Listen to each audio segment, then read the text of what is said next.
आणि आता श्रील प्रभुपादांच्या भगवंताच्या कृपेनं गेल्या वर्षी Pandharpur institute for higher education सुरू झाले आणि त्याच्यामध्ये पहिली बॅच झालेली पूर्ण जो 200-250 भागाने सहभाग घेतला होता. आता पहिली बॅच हिंदीमधून होती आणि आता दुसरी बॅच आपण मराठीतून घेतो आणि याला पण चांगला प्रतिसाद आहे. आणि याच्यामध्ये सुद्धा आपल्याला माहिती भक्तिशास्त्री फार महत्वाचं म्हणजे हे समजलं जातं. कारण असं सांगितलेलं आहे चैतन्य चरितामृतामध्ये उल्लेख येतोय की सिद्धांत बलिया चित्ते न करा आलंच या आहे ते कृष्ण लागे सुदृढ मानत. म्हणजेच भगवंताच्या भक्तीचं तत्व किंवा सिद्धांत जाणून घेण्यामध्ये हेच आपल्याला काय याचा लाभ असा होतो आपल्याला की आपण हे तत्व भक्तीचं तत्व किंवा रहस्य जाणल्यामुळं आपलं भगवंतामध्ये श्रीकृष्णामध्ये मन चांगलं पक्क होतं.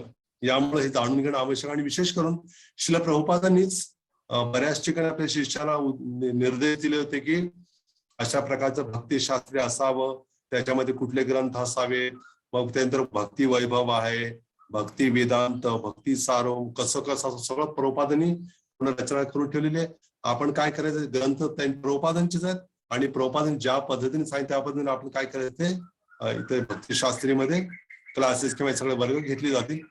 आणि याच्यामध्ये सध्या तरी अजून नावं तर बरीच आलेली पण आता सध्या 62-63 नावं दिसत आहेत. तर किंवा आता काही जण दोघं पण आहेत, एका ठिकाणी 2-3 पण आहेत, त्यामुळे संख्या तेवढी होईल सुद्धा. तर भक्तिशास्त्री म्हणजे बघा आपण बाकी शास्त्री हे शास्त्री असतात पण भक्तिशास्त्री आहे. कारण भक्तीचं जे शास्त्र आहे त्या भक्तीच्या शास्त्राचं अध्ययन केल्यामुळे आपल्याला भगवंताला समजणं सोयीचं होत आहे.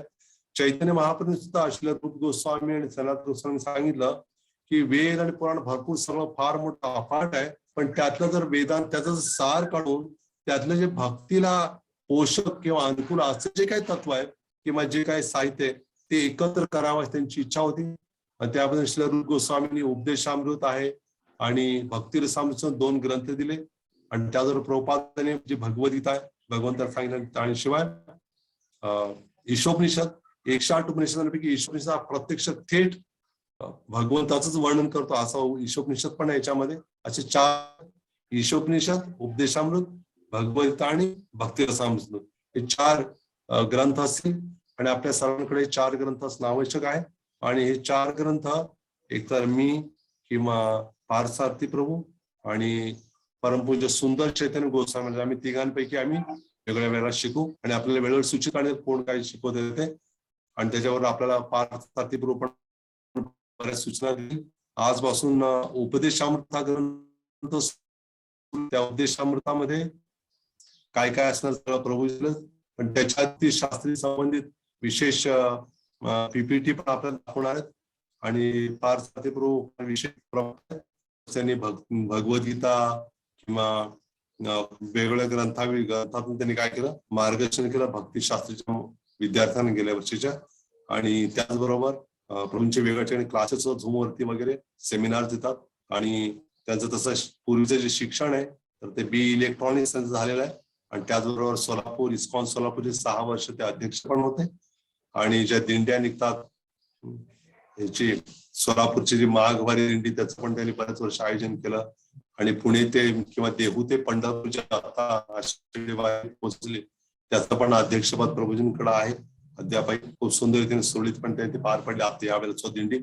आणि त्याचबद्दल बरेच काही सेमिनार्स आहेत किंवा वेगवेगळ्या विषयांवरती अतिशय सुंदर रीतीनं अतिशय मुद्देसूद शास्त्रशुद्ध पद्धतीनं त्याची मांडणी करण्याचं त्यांची विशेष शब्दांची विशेष जोडणी करून बोलण्याची जी विशेष पद्धत आहे प्रभूंची. मराठी भाषेवर, हिंदीवरती आणि इंग्लिश भाषेवर पण चांगलं प्रभुत्व आहे. आणि आपल्याला फार विशेष भाग्य आहे की आपलं उपदेशामृत हा तसा दिसायला छोटा ग्रंथ आहे पण फार खोलवर त्याचं तत्व आहे. पण आपल्याला विशेष श्रीमान पार्थसारथी प्रभूंसारखे प्रवक्ता किंवा शिक्षक आपल्याला मिळाल्यामुळं तो अवघड विषय पण आपल्याला अगदी सोपा होईल नक्कीच निश्चितच आहे. आणि आपल्याला ते परीक्षा कशा असतील कसं असणार काय सगळं विस्तारानं श्रीमान पार्थसारथी प्रभू आपल्याला मार्गदर्शन करतेच. तसं आज विशेष करून परमपूज्य लोकनाथ स्वामी महाराज पण आपल्याला थोडं सुरुवात करण्यासाठी येणार होते आज. पण महाराजांच्या व्यस्ततेमुळं आज काही माहित नाही येतील सुद्धा आपण तशी काय शक्यता सांगता येत नाही. आणि परमपूज्य सुंदर चैतन्य गोस्वामी जे PIC चे चेअरमन आहेत, तर त्या फ्लाईट मध्ये असल्यामुळे आज त्यांची शक्यता नाही. आणि श्रीमान पार्थ सारथी जे PIC जे काही सांगितलं त्याचे डायरेक्टर आहेत आणि ते बऱ्याच काही गोष्टींचा मग पेपर हे करणं, भरपूर सगळं पेपर हे करणं, सेटिंग करणं म्हणा, पेपर काढणं, चेक करणं, भरपूर सगळ्या गोष्टी करत असतात.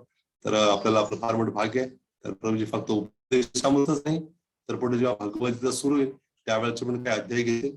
आणि आपल्याला फार सोयीचं आहे मराठीतून असल्यामुळं आपल्याला ऐकायचं पण मराठीतून आणि मराठीतून न्यायचं पण मराठी, त्यामुळे फार सोयीचं आहे. तर आपल्याला विनंती की आपल्याकडे 4 ग्रंथ असणं आवश्यक आहे. तर एकदम एकाच वेळेस 4 ग्रंथ नाही घेणार आम्ही, पण आपल्याकडे ते ठेवणं आवश्यक आहे. आणि ज्या ज्या वेळेला आपल्याला निबंध असतील म्हणा, परीक्षा असतील, श्लोकांचं पठण, आणि मुख्य कुठून तुम्ही बरेच जण मला विचारत होते आम्हाला जमेल का, तुम्ही सुरुवात व्हायच्या आधी तुम्ही असं केलं तर मग कसं जमणार मग. तुम्ही निश्चयी राहा, दृढ राहा, आणि काही अडचण तर फार सातत्यपूर्ण आम्ही अगदी तयार तत्पर आहोत आपल्या सेवेसाठी. कुठल्या अडचण तर आम्हाला विचारा आणि तुम्ही अगदी निर्धास्तपणे तुम्ही करा. आणि भक्तीक्षेत्र आता नाही तर परत कधी होईल काय सांगता येत नाही, त्यामुळे आता आलेलं आहे.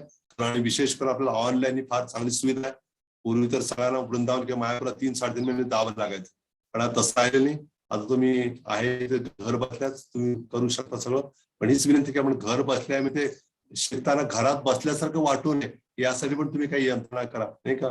तुम्ही एकदम टिपिकल बेडवरच बसून ऐकलं तर ते कधी पण थोडं ऑफ करून, कॅमेरा ऑफ करून तुम्हाला झोपे लागण्याची शक्यता आहे. विशेष मी जेव्हा वक्ता असेल तेव्हाच म्हणतो. तर इतर वेळेला प्रभू जे असतात ते काय झोपू देणार नाही तुम्हाला. तर हे फार आपलं भाग्य आहे. आणि सर्वांविषयी अभिनंदन, आभार. आपण अशा म्हणजे एवढ्या धकाधकीच्या ह्याच्यात सुद्धा भक्तिशास्त्री करण्याची आपली तीव्र इच्छा आहे. हे जवळ 1 वर्ष 1.5 वर्ष चालेल. आणि आपण एकच विनंती आपल्याला की सुरुवातीचा उत्साह तो शेवटपर्यंत टिकून ठेवायला पाहिजे. आणि आपण काही अडचणी आल्या तर आपण विचारत राहायला पाहिजे. तर ठीक आहे. तर मी श्रीमान पार्थ सातपुते अजून ते म्हणजे मी तर थोडक्यात एक आढावा सांगितला, तर प्रभूजी अजून विस्तारानं आपल्याला PPTच्या माध्यमानं आपल्याला सांगते. हरे कृष्ण. धन्यवाद. हरे कृष्णा. हरे कृष्णा. तर श्रीमान धर्मराज प्रभूंनी आपल्याला मार्गदर्शन केलंच. तर आजच्या या कार्यक्रमासाठी परमपूज्य सुंदर चैतन्य गोस्वामी महाराजांना आम्ही प्रयत्न केला होता. महाराज ट्रॅव्हलिंग मध्ये आहेत. त्याचप्रमाणे परमपूज्य लोकनाथ स्वामी महाराजांना सुद्धा ते सुद्धा प्रवासामध्ये आहेत. परंतु त्यांचे प्रतिनिधी म्हणून कृष्ण भक्त प्रभू आपल्यासोबत यावेळेस आहेत आणि धर्मराज प्रभू तर आहेतच. तर मी कृष्ण भक्त प्रभूंना विनंती करतो, प्रभूजी थोडं आपलं काही आशीर्वचन वगैरे द्या, महाराजांचे काही आदेश वगैरे जे असेल आपण ते आम्हाला योग्य प्रकारे सांगा. कृष्ण भक्त प्रभू जॉईन केलेले आहेत, धर्मराज प्रभू पण आहेत. सॉरी, मला माहित नव्हतं कृष्ण भक्त आहेत म्हणून. मी त्याला हे केलं. ठीक आहे. तर प्रभूजी कृष्ण भक्त प्रभू येत आहेत, त्यांचा व्हिडिओ ऑफ आहे.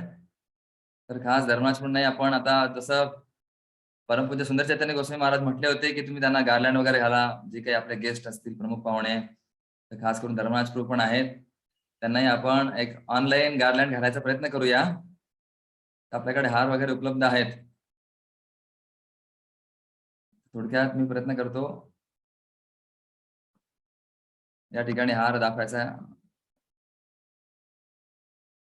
तर छोटासा आपल्या वतीने हार प्रभूजींना अर्पण करूया, धर्मराज प्रभूंना सुद्धा.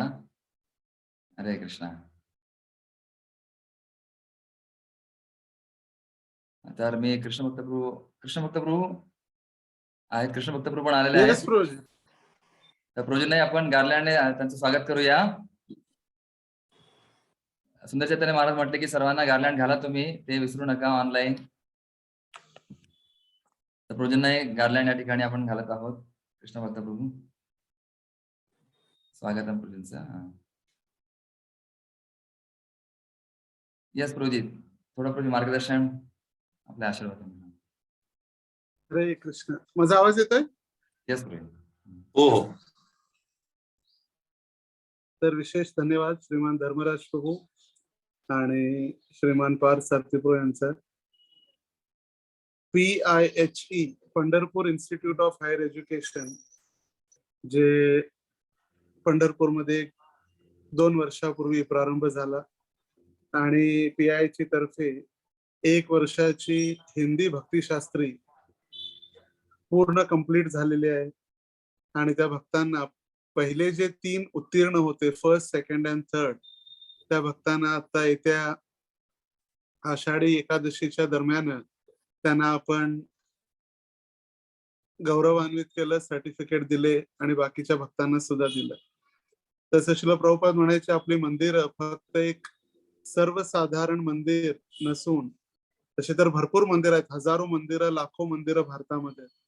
पण त्या मंदिरांमध्ये पुजारी असतो, एखादा घंटी वाजवतो, सकाळी थोडी आरती करतो, कुलूप लावतो आणि निघून जातो. पण आपली जी मंदिर आहेत ती महाविद्यालयाप्रमाणे आहेत. आणि खरोखर महाविद्यालय असल्यामुळे त्या ठिकाणी आध्यात्मिक ज्ञान देणं हे गरजेचं आहे.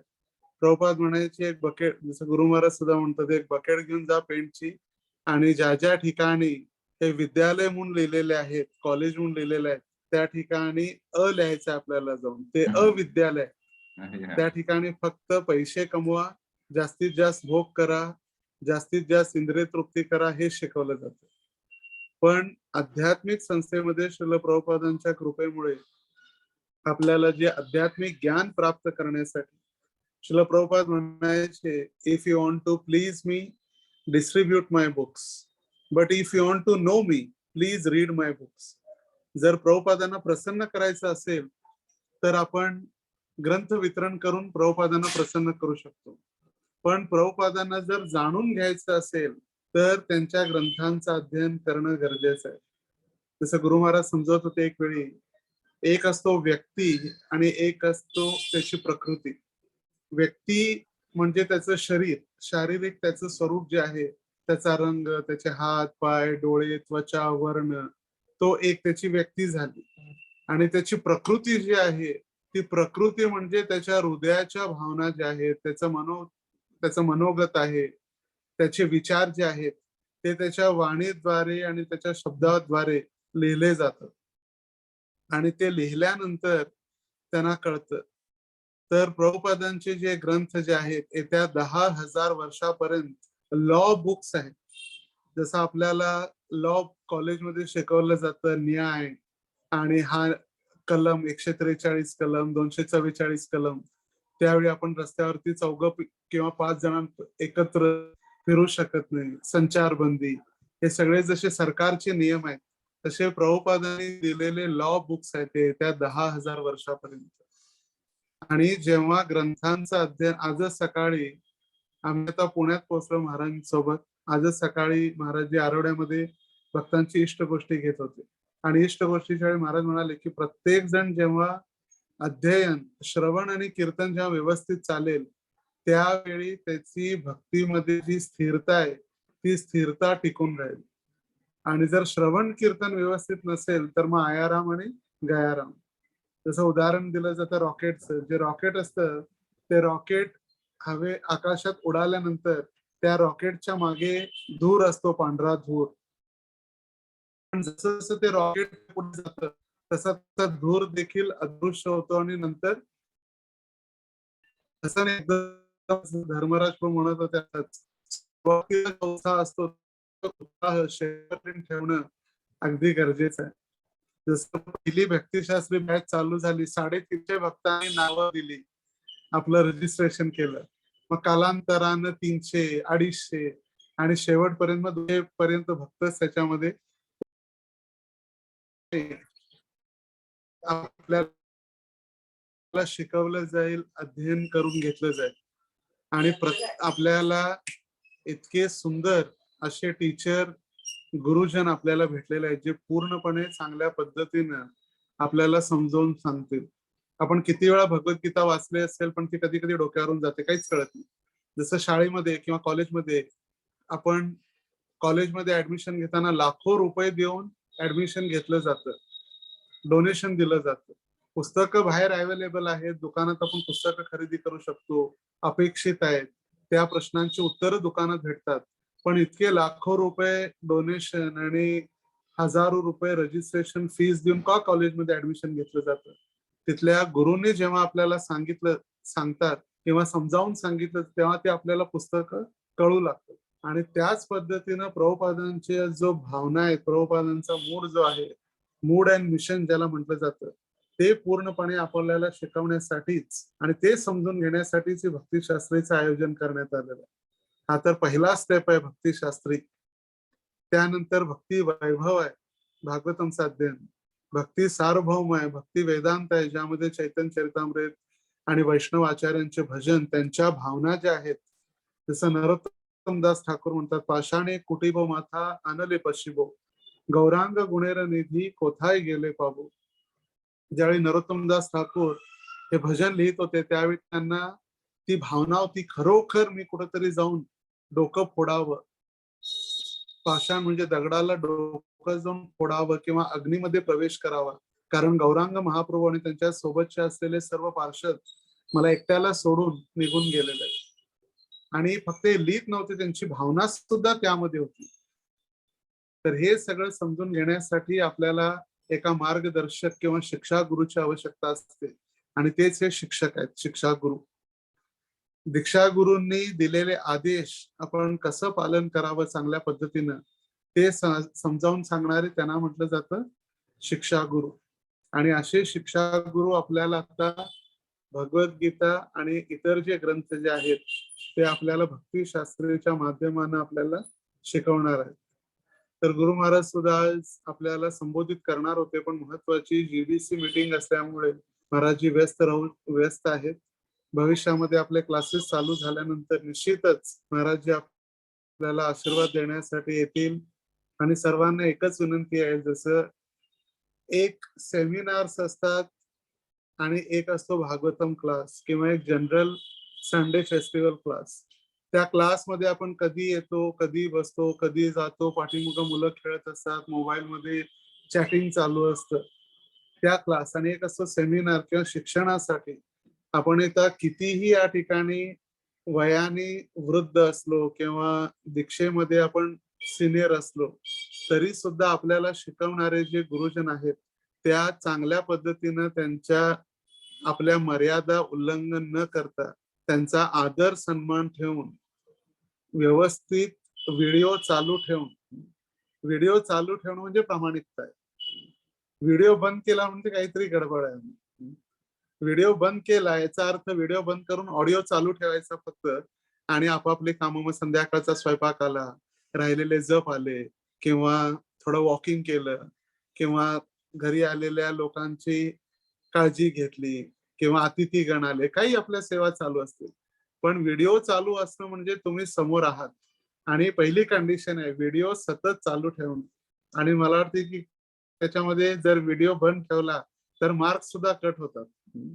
धर्मराज सुरू मार्क डिडक्ट होतात, हो रोज म्हणतात मार्क डिडक्ट होतात. तर व्हिडिओ चालू ठेवून अगदी प्रामाणिकपणे इतका वेळ देऊन हे सगळे जितके ब्रह्मचारी या ठिकाणी आहेत किंवा प्रचारक आहेत, आपल्या इतक्या व्यस्त वेळेमध्ये 1.5 वर्ष आपल्याला वेळ देत आहेत, आणि आपल्याला 2 तास शिकवण्यासाठी त्यांना 20 तास अध्ययन पण करावं लागतं. व्यासासनवरती बसणं किंवा प्रवचन देणं दिसायला सोपं दिसतं, पण त्या विषयासाठी अनुसरून तयारी करून त्याची पूर्णपणे व्यवस्थापन करून आपल्या समोर प्रेझेंटेशन देणं ही एक मोठी कला आहे. तर सर्वांना एकच विनंती आहे की जे नीती नियम सांगितले जातील अगदी प्रामाणिकपणे, आपल्याला कुठं मोठा एक सर्टिफिकेट किंवा मोठा झेंडा कुठं लावायचा नाही.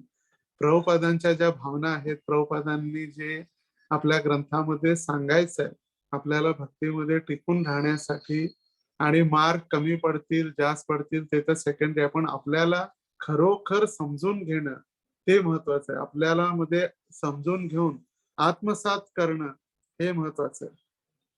तर आपल्याला पुन्हा एकदा सर्वांना भक्तिशास्त्रीच्या शुभेच्छा.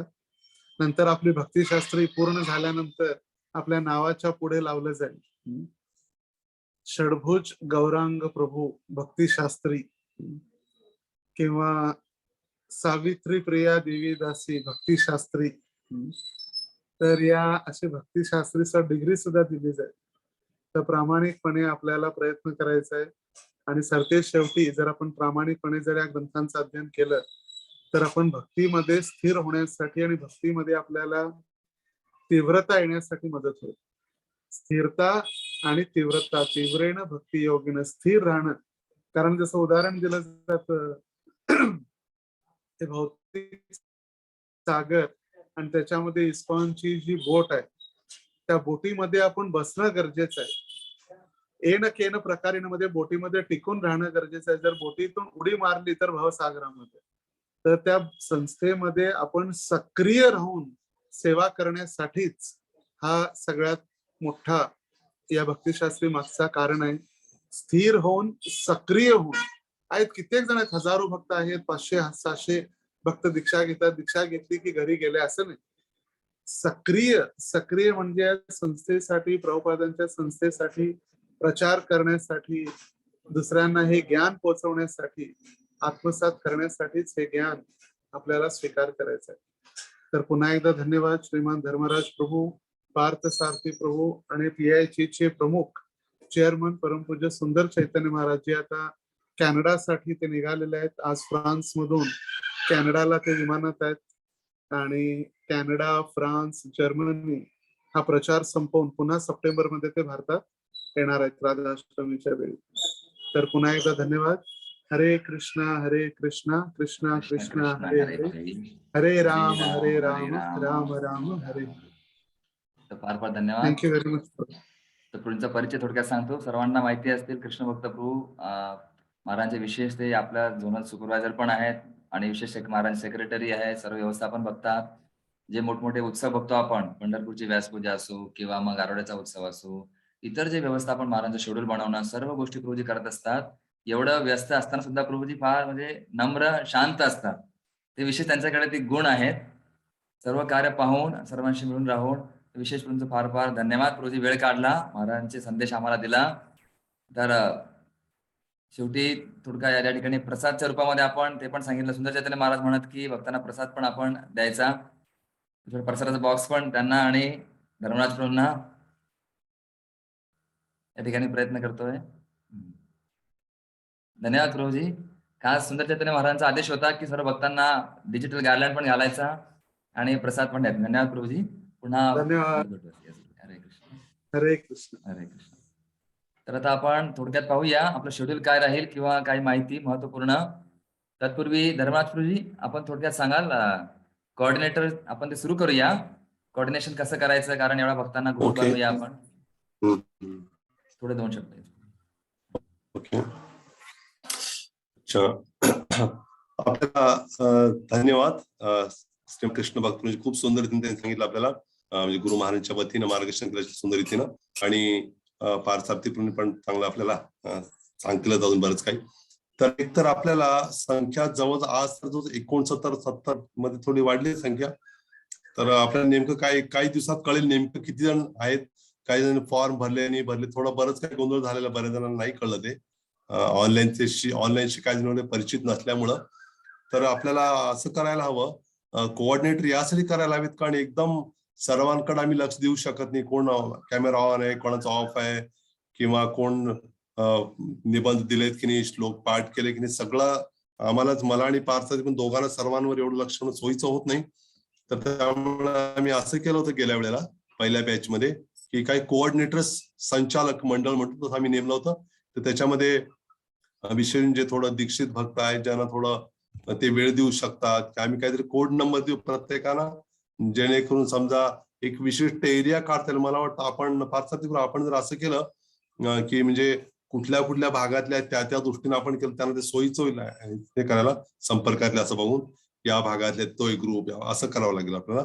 आणि त्या दृष्टीने ते ग्रुप बनवून काय करू आम्ही, त्यांचा तो कोऑर्डिनेटर असणार आहे आणि कधी ते मंदिरात भेटत असले एकमेकांना जवळपास किंवा त्यांचा नेहमी संपर्क, अशा दृष्टीने आम्ही ग्रुप बनवू आणि त्याचं एक कोऑर्डिनेटर नेमू. त्यांचं काय असणार कार्य की ते बघणार की ते वेळेत बरोबर 6:25 त्यांनी एंट्री केली की नाही, प्रवेश केला की नाही पाहतील. एक झालं.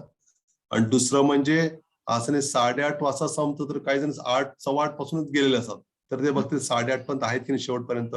आणि दुसरं म्हणजे त्यांचा कॅमेरा पूर्ण त्याच्यापर्यंत ऑन आहे का हे पाहिलं जाईल.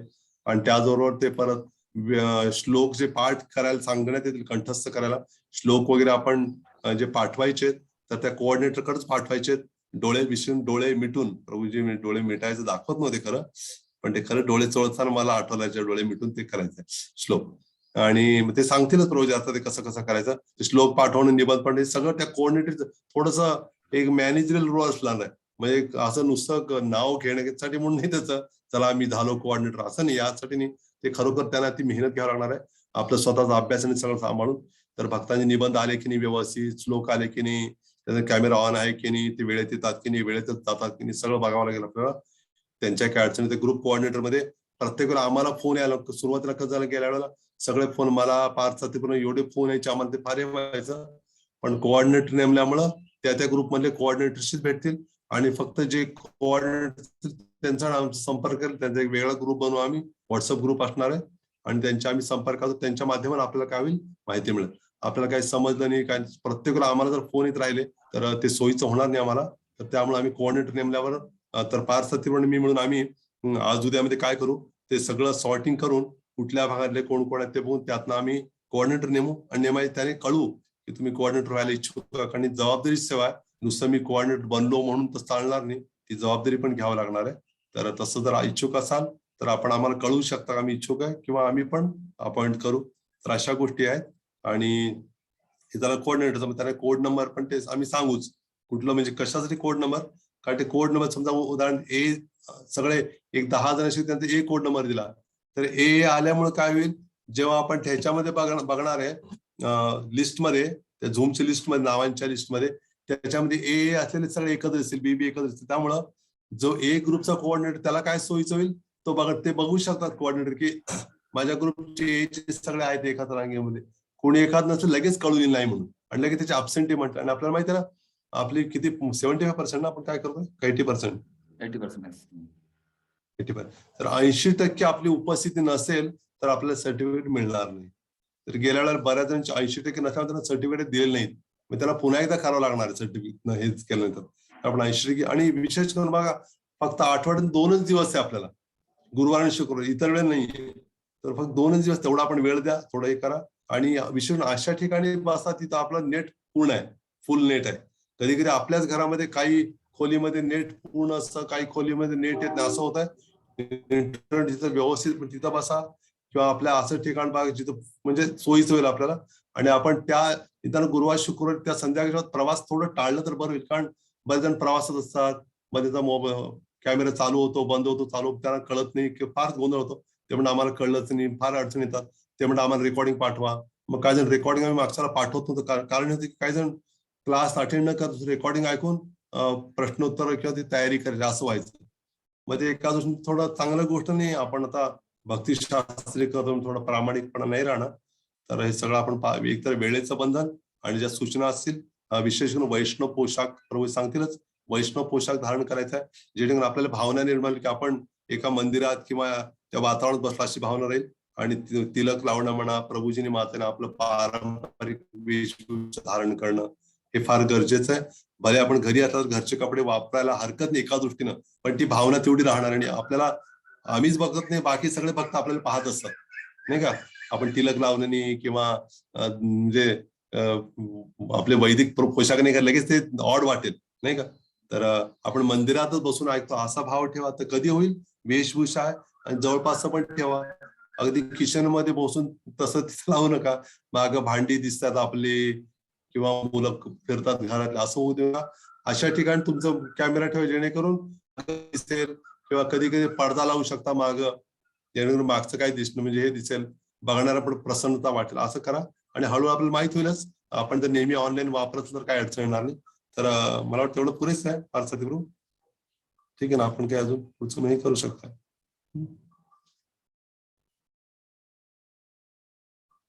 तुम्ही म्यूट आहे. येस प्रभू. तर धन्यवाद धर्मराज प्रभूजी. प्रभूजींना आपण एक छोटासा प्रसादचा बॉक्स देऊया. धन्यवाद, त्यांचं धन्यवाद पण देऊ. प्रभूजी तसं पाहिलं तर मुख्यच आहेत PIC मध्ये, आमच्या नेहमी पाठीशी असतात प्रभूजी, सर्व मार्गदर्शन करतात. आणि जी कोऑर्डिनेटर सिस्टीम आहे ती प्रभूजींनी सांगितली, सुचविली आणि यशस्वीरित्या पार पाडली आपण. तर त्याने सर्व सोयीस्कर होईल. ज्याने आपण ग्रुप करूया, ते पुढच्या वेळेस उद्या आम्ही बसून चर्चा वगैरे करूया किती भक्त आहेत. जवळपास 57 भक्तांनी गुगल फॉर्म भरला होता आणि 115 भक्त आपल्या ग्रुपमध्ये आहेत, व्हॉट्सअप ग्रुपमध्ये. आणि या ठिकाणी पाहिलं 72 भक्तच आहे लोकेशन. काही जण पती पत्नी परिवार सोबत बसला असल्यामुळे जवळपास 100 भक्त या ठिकाणी आहेत आपल्या याच्यामध्ये. आणि कमी जास्त काही भक्त व्हायचे, काही जणांचं चालू आहे, करू का नाही मागे पुढे. एक पाय पुढे एक पाय मागे सुरू आहे अजून. काही जण कमी अधिक होतील, भविष्यात हळूहळू समजेल आपल्याला जसं जमेल त्याप्रमाणे. तर धन्यवाद प्रभूजी. धर्मराज आपण मार्गदर्शन केलं. थोडक्यात आता आपण पाहूया कशा प्रकारे आपण पुढे पुढे जाणार आहोत. पूर्वी एक्सक्यूज मी, तुम्ही हरे कृष्ण, मी हे करू आता? हो चालेल प्रभूजी. Yes. धन्यवाद प्रभूजी. तर सर्व भक्तांना आपण धन्यवाद हार घालूया, सर्वांचे. कारण यस बाकी भक्तांना वाटलं तर सगळ्यांनाच आपण हार घालूया. सगळे भक्त आहेत, सगळ्यांसाठी हारची व्यवस्था आहे आणि तुम्हाला बुके पण आपण देत आहोत. हरी बोल. कारण तुम्हाला वाटेल आम्हाला हार घातले नाहीये, असं नाही. सर्वांना विशेष बुके पण आपण अर्पण करूया.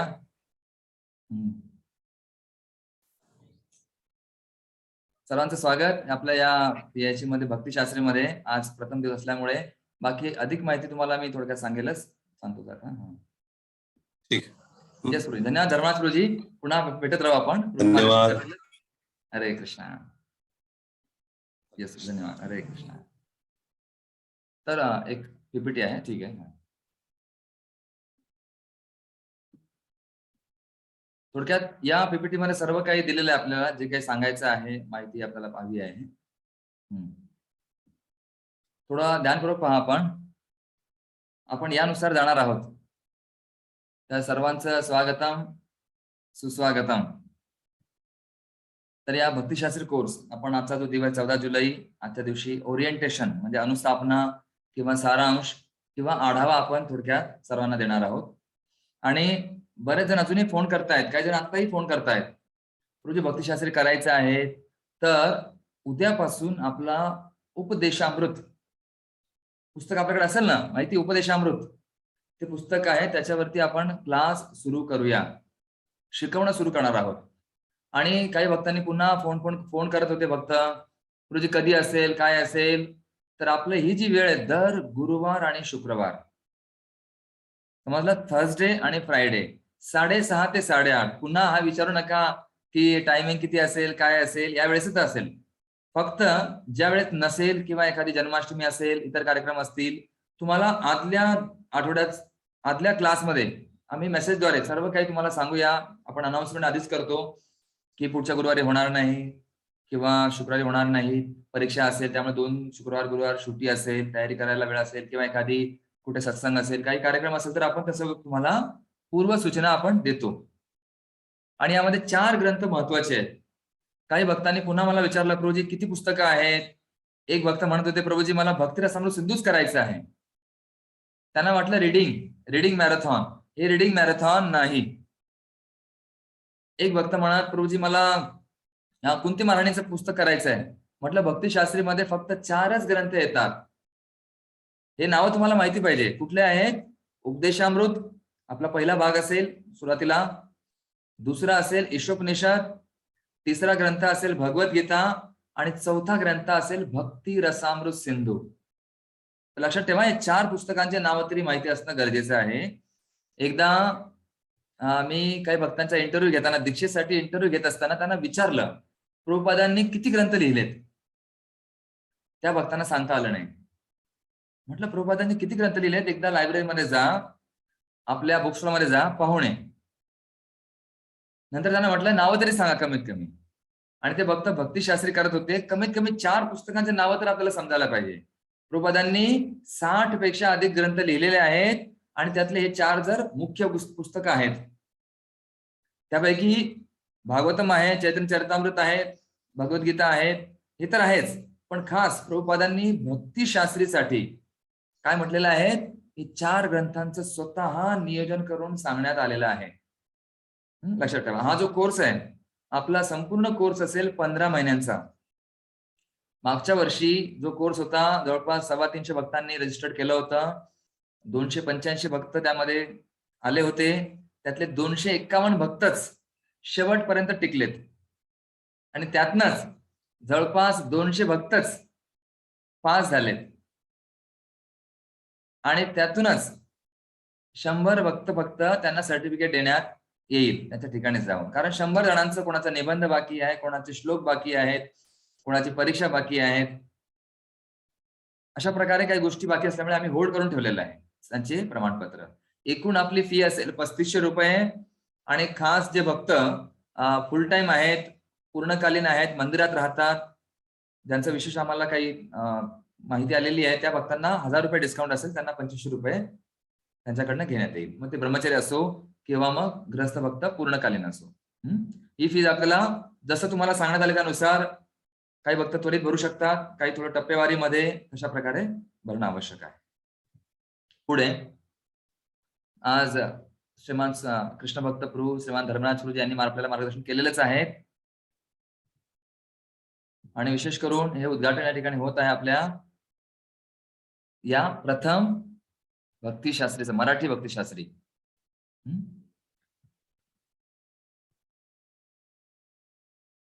तर खास करून आपले आचार्य त्यांनी पण सांगितलेलं आहे. काय म्हणतात आचार्य? की स्वतः ते एकत्र बसून चर्चा करतात. काय त्यांचे नावं काय? त्यांचे नावं म्हणजे 6 गोस्वामी जे आहेत. वंदे रूप सनातन रघुयुगो श्रीजीव गोपालक. हे जे आहेत श्रीरूप सनातन भट्ट रघुनाथ श्रीजीव गोपाल भट्ट दास रघुनाथ. 6 गोस्वामी नेहमी काय करतात? इष्ट गोष्टी चर्चा करत असतात. काय करतात? मत चित्ता मत गत प्राण बोधयंत परस्परम कथयंत माम नित्यम तुष्यंतीच्या रमंतीच्या. हे नेहमी भगवंतांबद्दलच काय इष्ट गोष्टी चर्चा करत असतात. बोधयंत एकमेकाला सांगत असतात. कथयंत कथा सांगत असतात. आणि तुष्यंतीच्या रमंतीच्या त्यामध्ये रममाण करतात आणि स्वतः तुष्टी त्यांना तृप्ती समाधान प्राप्त होते. तर आपण सुद्धा त्याच आचार्यांच्या पावलावर पाऊल ठेवून महाजनयन गतस पंथ. आता या ठिकाणी आपला जो परिवार आहे हा झूम परिवार जवळपास 73 लोकेशन्स आणि जवळपास 100 भक्त या ठिकाणी आपण एकत्र येऊन हा मोठा परिवार राहील. तर आपल्याला एकत्र बसून चर्चा आदान प्रदान करायची आहे. कशाबद्दल? या 4 ग्रंथाबद्दल विमर्श करायचा आहे. तर हे काय आहे? प्रगतीची श्रेणी. तर आपल्याला प्रगती करायचं असेल तर आपण हळूहळू प्रगती कशी करतो? सुरुवातीला आपण जे काही आपलं काम आहे, कर्तव्य आहे ते कार्य करतो आणि त्यालाच काय म्हणता येईल मग? कर्मकांड. धर्म, अर्थ, काम आणि मोक्ष. जे काही आपण आपलं धर्माचं पालन करतो, नंतर धर्माचं पालन काही जण अर्थासाठी करतात आणि अर्थापासून मग काम आपल्या इच्छा पूर्ण करतात. कोणाला 2 व्हीलर जायचं असेल, कोणाला फ्लाईटने जायचं असेल, कोणाला फिरायला जायचं असेल, कोणाला काही खायचं असेल, आपल्या इच्छा पूर्ण करतात. आणि नंतर मग इच्छा पूर्ण झाल्या की आता काय उरलेलं आहे? मग आता मोक्ष. पुन्हा जन्ममृत्यू नको. वीट आलेला आहे है ना. जे वीट आहे पांडुरंगाच्या चरणाशी, त्या वीटचा अर्थ काय आहे? की आपल्याला जेव्हा भौतिक गोष्टीमधून वीट येतो, आपण भगवंताच्या चरणाचा आश्रय घेतला पाहिजे. पांडुरंग विटस्थल विठ्ठल, त्यामागचा तो पण उद्देश आहे. आणि ते वीट म्हणजे एक प्रकारे इंद्र पण आहे. इंद्राचा गर्वहरण करून त्यांनी भगवंताच्या चरणांशी आश्रय घेतला, त्याच्यावरती पांडुरंग विठ्ठल उभे आहेत. तर कर्मकांड आपण हे सर्वजण करत असतात, हे कुठलेही कार्य करत असतात. पण त्यानंतर त्याच्यापेक्षा श्रेष्ठ म्हणजे काय म्हटलं गेलं आहे? कर्मकांड करता करता ज्ञानकांड. कधी कधी आपण त्याग करतो, काही गोष्टी उच्च असतात, जसं मातृदेव भव पितृदेव भव लोक म्हणतात. आई वडिलांसाठी, राष्ट्रदेव भव, देशासाठी काहीतरी लोक त्याग करतात. म्हणजे ज्ञानकांड, ज्ञानाद्वारे त्यांना प्राप्त होतं की काहीतरी उच्च स्वाद आहे. ऊंचे लोग ऊंची पसंद, गौराचंद है ना. थोडस आपलं हे वाक्य माझ्या असतातच नेहमी. जर ऊंचे लोग ऊंची पसंद, गौराचंद, हायर टेस्ट, ते म्हणजे ज्ञानकांड. ज्ञानी लोक अधिक बुद्धिमान असतात. त्यांना खाण्यापिण्याचं वर नियंत्रण असतं, त्याची गरज भासत नाही, कारण त्यांना उच्च गोष्टी प्राप्त झालेल्या असतात. ते त्याग पण करतात. त्यागात शांतीम अनंतरम, आणि ते तत्व समजून घेतात. मग त्याला ज्ञानी, ज्ञानकांड त्याच्यापेक्षा उच्च आहे. आणि त्याच्यापेक्षा श्रेष्ठ म्हणजे भक्ती. त्याला म्हणता येईल पंचम पुरुषार्थ. म्हणजेच कुठला? प्रेम पुमार्थो महा श्री चैतन्य महाप्रभोर मतमिदम. तर काय? पंचम पुरुषार्थ, जे 4 पुरुषार्थापेक्षा मोठे जे आहेत, प्रेम आहेत. आणि ते मग श्रीमद भागवतम, भक्ती आपल्याला ती शिकवते आहे. असं हळूहळू आपल्याला वर जायचं आहे. तर आपण हे ज्ञान प्राप्ती मग कशाला घेतो, आपण कशाला करतो? तर यामुळे होतं काय? जे आपल्याला प्राप्त होणार आहे. तर कशासाठी आपण ज्ञानप्राप्तीचा उद्देश काय आहे? कशासाठी एवढा खटाटोप करतो आहोत? कशासाठी 35 रुपये भरतो आहोत? कशासाठी 15 महिने आपण अटेंड करणार आहोत, एकत्र राहणार आहोत, आणि कशासाठी आपण 2-2 तास आठवड्यातून गुरुवार शुक्रवार बसणार आहोत, नियमाचं पालन करणार आहोत. अजूनही काही भक्तांचे व्हिडिओ ऑफ आहेत. जवळपास 15 भक्त आहेत, त्यांचे व्हिडिओ ऑफ आहेत. मी थोडक्यात स्क्रीनशॉट काढलेला आहे, नंतर बघून त्यांचं मार्क करेल. कोण कोण भक्त आहेत आम्ही शोधून काढूया. तर हे नियमाचं पालन कशाला करतो आपण? का करतो? भगवंतांप्रती आकर्षण वाढविणे. तर आपलं हळूहळू आकर्षण वाढतं, आणि ते आकर्षण वाढल्यामुळे होतं काय? मग उच्च स्वाद जर आपल्याला मिळाला तर निकृष्ट स्वभाव निवृत्ती. जर केक आपल्याला मिळाला तर भाकरी आपण शिळी चपाती टाकून देतो. निकृष्ट स्वभाव निवृत्ती. कारण प्रवृत्ती, चांगली प्रवृत्ती निर्माण होते, म्हणजे त्यामुळे बाकी गोष्टी निवृत्ती होतात. प्रवृत्तींच्या निवृत्तींच्या ये जना सुरा. सूर आणि असुर यांना समजलं पाहिजे सूर असुर कोण आहे, प्रवृत्ती काय, निवृत्ती काय आहेत. आणि मग मायाला जाणून घेणं, नेमकं माया काय आहे, काय घाण आहे, काय स्वच्छ आहे, काय प्रसाद आहे, काय प्रसाद नाही, काय पाप आहे, काय पाप नाही, हे समजून घ्यायला, मायाला जाणून घेतलं तर आपण ते निवृत्ती करतो ना. जर समजलंच नाही तर मग ताक पाजलं तरी हाय हाय आणि दूध पाजलं तरी भाय भाय, किंवा चुन्याची निवडी जरी दिली तरी तो पितो. तर गाईचं वासरू तसं पित नाही. म्हशीचं रेडकू, त्याला तुम्ही चुन्याची निवडी द्या, ताक पाजा, ते पिऊन घेतं. त्याला कळत नाही काय चांगलं आहे काय वाईट आहे. म्हणून मायेला समजून घेणं महत्वाचं आहे. एकदा प्रभुपादजी त्यांच्या भक्त शिष्यांना रागवलेत, म्हणे माझ्या शिष्यांनी मायेला गंभीर घेणं आवश्यक आहे, समजून घेणं आवश्यक आहे. कृष्णाला आता आपण समजून घेतोच आहोत, पण मायेला पण समजून घ्यायचं आहे, काय माया आहे काय छाया आहे. आणि त्यानंतर मग भौतिक कल्मशापासून आपण हळूहळू दूर होतो. आता भौतिक कल्मश म्हणजे काय? हे 4 मुख्य पाप आहेत ना, नशापान नाही, व्यभिचार नाही, मांसाहार नाही, जुगार नाही, अशा ज्या गोष्टी आहेत यापासून आपण हळूहळू दूर होतो. पण त्या दूर झाल्या, मग त्यापासून दूर होणं, मायेला समजून घेणं, निकृष्ट स्वभावाची निवृत्ती करणं, आणि नंतर भगवंतांप्रती आकर्षण वाढवणं, हे जे आहे ज्ञान प्राप्तीचा उद्देश आहे. तर आपलं आकर्षण भगवंतांप्रती आणि प्रभुपादांच्या ग्रंथांप्रती वाढलं पाहिजे, हा या मागचा उद्देश आहे. पुस्तकं आपण उघडले पाहिजे प्रभुपादांचे. प्रभुपादांनी ग्रंथ कोणासाठी लिहिलेले आहेत? वितरण करण्यासाठी नाही, बुकस्टॉल साठी नाही. कोणासाठी लिहिले आहेत प्रभुपादांनी? भक्तांसाठी, स्वतःसाठी. आपले भक्त शिष्य जे वाचतील, आणि जो वाचेल तोच वाचेल, नाहीतर मग तो नाचेल. तर आपण वाचणं आवश्यक आहे. वाचाल तर वाचाल. आणि वेदांमध्ये मग 3 गोष्टी दिलेल्या आहे मुख्य करून. त्याला म्हणतात प्रस्थानत्रय. समजून घ्यायचा प्रयत्न करा, फार काही क्लिष्ट गोष्टी असतात, पण आजचा एक सुरुवात म्हणून त्यामध्ये 3 गोष्टी आहेत. त्याला त्रय, प्रस्थान त्रय, त्याद्वारे आपण समजून घेतो कशा प्रकारे प्रस्थान चालायचं, पुढे जायचं हळूहळू मार्गावरती. ते आहे श्रुती, स्मृती आणि न्याय. न्याय म्हणजे वेदांत सूत्र, अथा तो ब्रह्म जिज्ञासा, अनावृत्ती शब्दात, अशा त्या काही गोष्टी आहेत. असे जवळपास 550 जे काही आहेत वेदांत सूत्र आहेत. नंतर स्मृती आहेत, न्याय आहेत. त्यांना न्याय म्हटलं गेलंय. जसं काही न्याय पण आहेत, कंदुल वृश्चिक न्याय, नंतर शाखा चंद्र न्याय, अशा बऱ्याच गोष्टी असतात. नंतर स्मृती आहेत. स्मृती म्हणजे स्मरण केलेलं, पुराण, इतिहास आणि पंचरात्र स्मरण करून लिहिलेलं आहे. नंतर श्रुती पण आहे, जे श्रवणाद्वारे, त्यामध्ये वेद आहे, संहिता आहे, अरण्यक आहे आणि उपनिषद आहे. फक्त समजून घ्यायचा प्रयत्न करा किंवा स्क्रीनशॉट काढा आपण. पुढे आणि शास्त्रांची भूमिका. मग शास्त्र जे लिहिलेले आहेत, आपण ज्ञान प्राप्ती करतो, याचा मागचा उद्देश काय, कसं, हे कशासाठी लिहिलेलं आहे? हे शास्त्र म्हणजे काय आहे? एक प्रकारे आरसा आहे किंवा एक नमुना आहे, मॅप, नकाशा. नमुना म्हणजे आपल्याला एक सॅम्पल आहे. सॅम्पल म्हणजे दाखवलेलं आहे नमुना चाचणीसाठी. आणि किंवा मग नकाशा आहे, कुठे जायचं, कसं जायचं, थोडक्यात आपल्याला मार्ग दाखवणं, विजन, ते दाखवण्यासाठी आपल्याला ते नकाशा म्हणून कार्य करतं. आणि स्नायू, जसे आपले स्नायू जर बळकट असतील तर आपण एखादी वस्तू उचलू शकतो, एखादी कार्य करू शकतो. जर स्नायूमध्ये शक्ती नसेल तर आपण चालू शकत नाही, आपली इच्छाशक्ती कमी होते. आता आरसा म्हणजे नेमकं काय? थोडक्यात सांगतो या ठिकाणी. आरसा म्हणजे जसं आरशामध्ये पाहतो आपण, टिकली कुठे लावलेली आहे, तिलक कुठे लावलेला आहे, बिंदी कुठे, काय आपलं गाल कुठे, कानातले बाहुले काही कुठे आहेत, अशा प्रकारे पाहतो आपण. कुठे मग कसं जाणीव, आपल्याला आपल्या शरीराची जाणीव होते.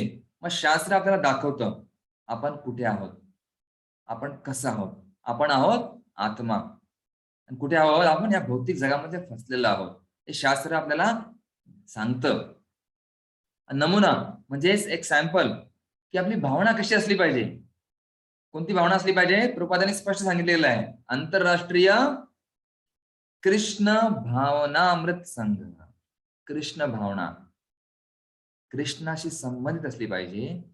त्यानंतर नकाशा म्हणजेच आपल्याला विजन, दृष्टी, कुठे जायचंय, कसं जायचंय, प्रत्येक पायरीवरती किंवा काही किलोमीटर गेल्यानंतर, काही कालावधीनंतर आपण पोहोचलो का नाही, चुकीच्या दिशेला तर नाही आपण. नाहीतर आपण परत उलट जावं लागेल. अरे रस्ता मागे दिसतोय, परत रिव्हर्स घ्यायचं, परत मागे जायचं. मग आधीच आपण विचारलेलं नकाशामध्ये पाहणं आवश्यक आहे, पुढे पाऊल ठेवण्यापूर्वी. मग ध्येय प्राप्तीसाठी दृष्टी पाहून घेणं गरजेचं आहे. डोळे उघडे ठेवून नकाशा पाहून पुढे चालायचं आहे. आणि स्नायू म्हणजे जर आपण सर्व आपल्याकडे नकाशा आहे, नमुना पण आहे, आरसा पण आहेत, पण आपली इच्छाच होत नाहीये का? स्नायू काम करत नाही आहेत, थोडे पाय दुखत आहेत, काही उचलायची इच्छा नाही, जायची इच्छा नाही आहे. कसं करायचं मग? यासाठी स्नायू पण बळकट असणं गरजेचं आहे. त्याला म्हणतात मनाचे स्नायू. मनाचे जे विचार आहेत, मला पूर्ण भक्तिशास्त्री करायचंच आहे, काही पण होऊ द्या, पाऊस येवो, तुफान येवो, वादळ येवो, तरी मी करणारच आहे, अशी इच्छा आपल्या मनामध्ये स्नायू बळकट असणं गरजेचं आहे. कमीत कमी पहिल्या दिवशी तरी. मी पूर्ण 2 तास बसणारच आहे. तर आता आपण हे अभ्यास वर्ग घेणार आहोत. याची पद्धत काय आहे, सिस्टीम काय आहे? तर या ठिकाणी हे जे अभ्यास वर्ग आहेत, यामध्ये आपण 3 गोष्टी पाहणार आहोत. अशा प्रकारे आपण प्रत्येक तात्पर्य ते तुम्हाला या 3 गोष्टीशी तुलना करायची आहे. याला थोडक्यात म्हणतात विकशित. विषय किंवा आशय, की या तात्पर्यामध्ये प्रभुपाद कुठला विषय याच्यावर चर्चा करणार आहेत किंवा याचा आशय काय आहे, यामध्ये नेमकं सांगणार काय आहेत प्रभुपादजी, ते आपण तात्पर्य जे काही श्लोक असेल त्याचे जाणून घेणार आहोत. विषय. नंतर कडी, श्रृंखला किंवा संबंध. याची कडी कुठे लागते आहे का, दुसऱ्या श्लोकाशी लागते आहे का, किंवा एखाद्या भागवतामध्ये लागते आहे का याची कडी, श्रृंखला, त्याचा संबंध कुठे दुसऱ्या ग्रंथामध्ये सांगितलं आहे का, ते आपण तुम्हाला सांगणार आहोत. ते तुम्हाला शोधून काढायचं आहे. सुरुवातीला आपण सांगू, नंतर हळूहळू तुम्हाला ते समजेल. तुम्ही त्याची कडी शोधून काढणार, श्रृंखला शोधून काढणार, आणि संबंध कुठे लागतो आहे का, आणि कशाशी कृपा संबंध जोडतायत, या तात्पर्याचा आणि पुढच्या श्लोकाचा किंवा याच्या मागच्या श्लोकात संबंध काय आहेत, याचं तात्पर्य पुढे कसं चालू होत आहे, दुसऱ्या तात्पर्यामध्ये जुळत आहे, ते सर्व आपल्याला समजून घ्यायचं आहे.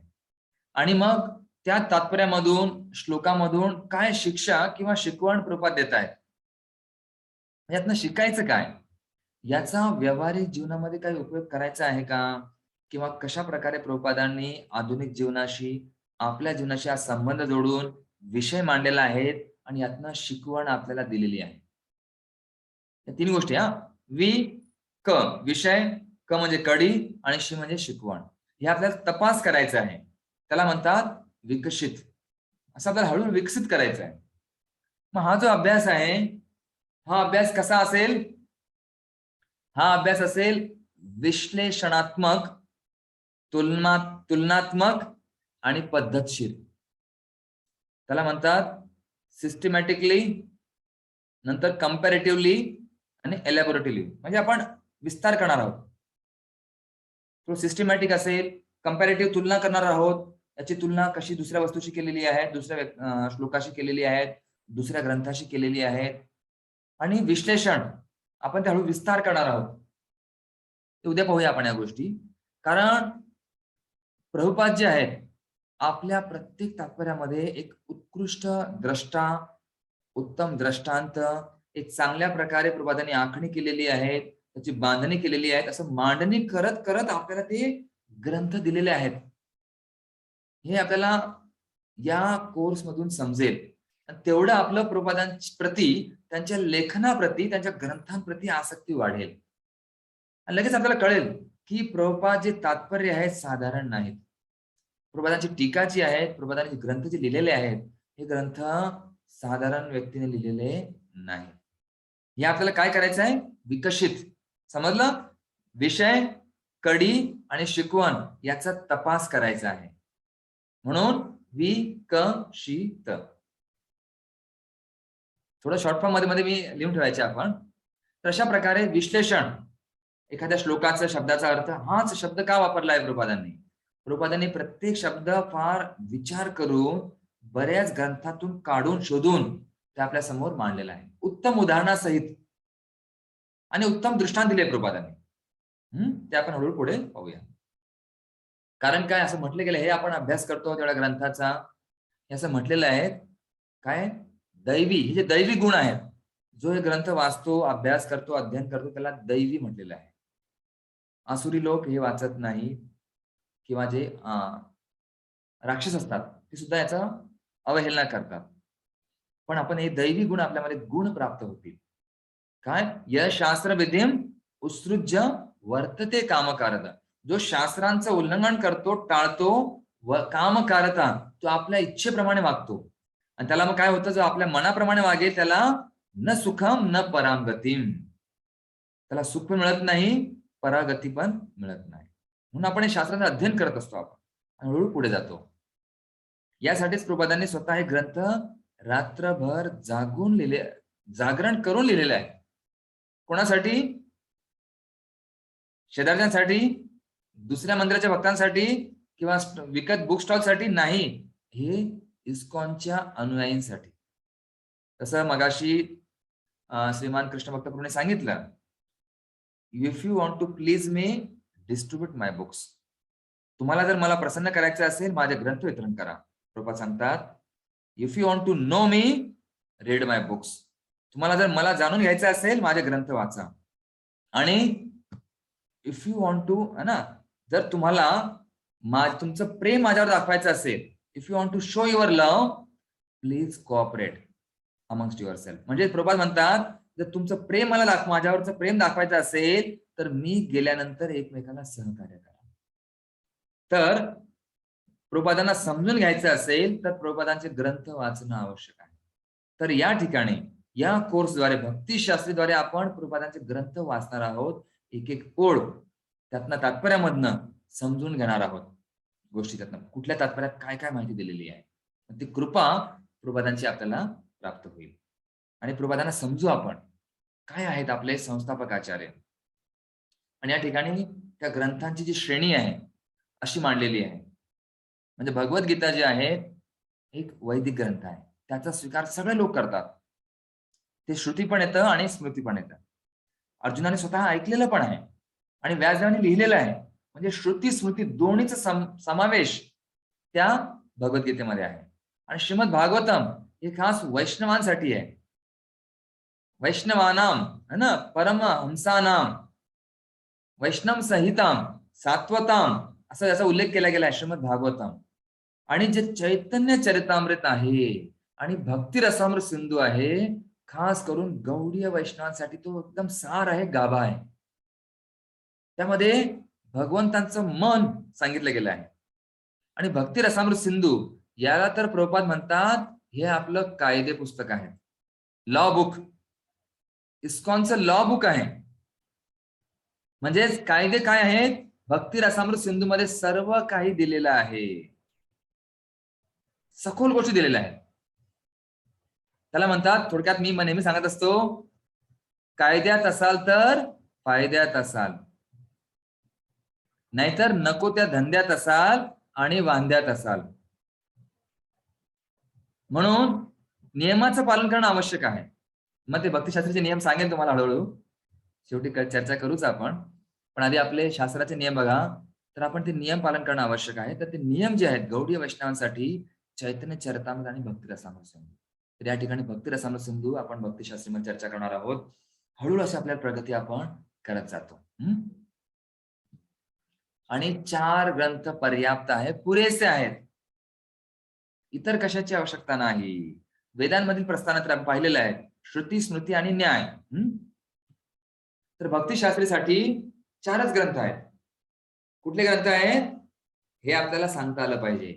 भगवद्गीता, ईशोपनिषद, भक्ती रसामृत सिंधू आणि उपदेशामृत.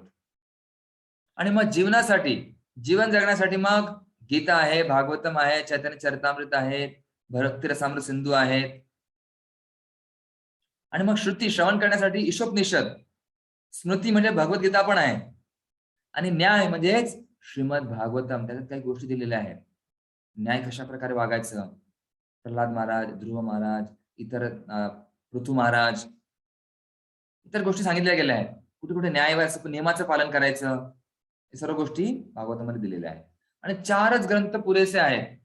तर हे 4 ग्रंथ बघा का, कारण आपल्याला साध्य आणि साधना, साधनेद्वारे साध्य प्राप्त करायचं आहे. आपली साधना काय आहे? हरे कृष्ण कृष्ण कृष्ण हरे हरे, हरे राम राम राम हरे हरे. आपली साधना आहे भक्ती, ज्याला म्हणतो आपण साधना भक्ती. आणि आपलं साध्य काय साध्य करायचं आहे? कृष्ण भगवंतांची प्राप्ती करायची आहे साधनेद्वारे. आणि जो ही साधना करतो त्याला म्हणता येईल साधक, म्हणजे जे आपण सर्व आहोत. साधू म्हणजे कोण? जो साधना करतो त्याला पण साधू म्हणतात.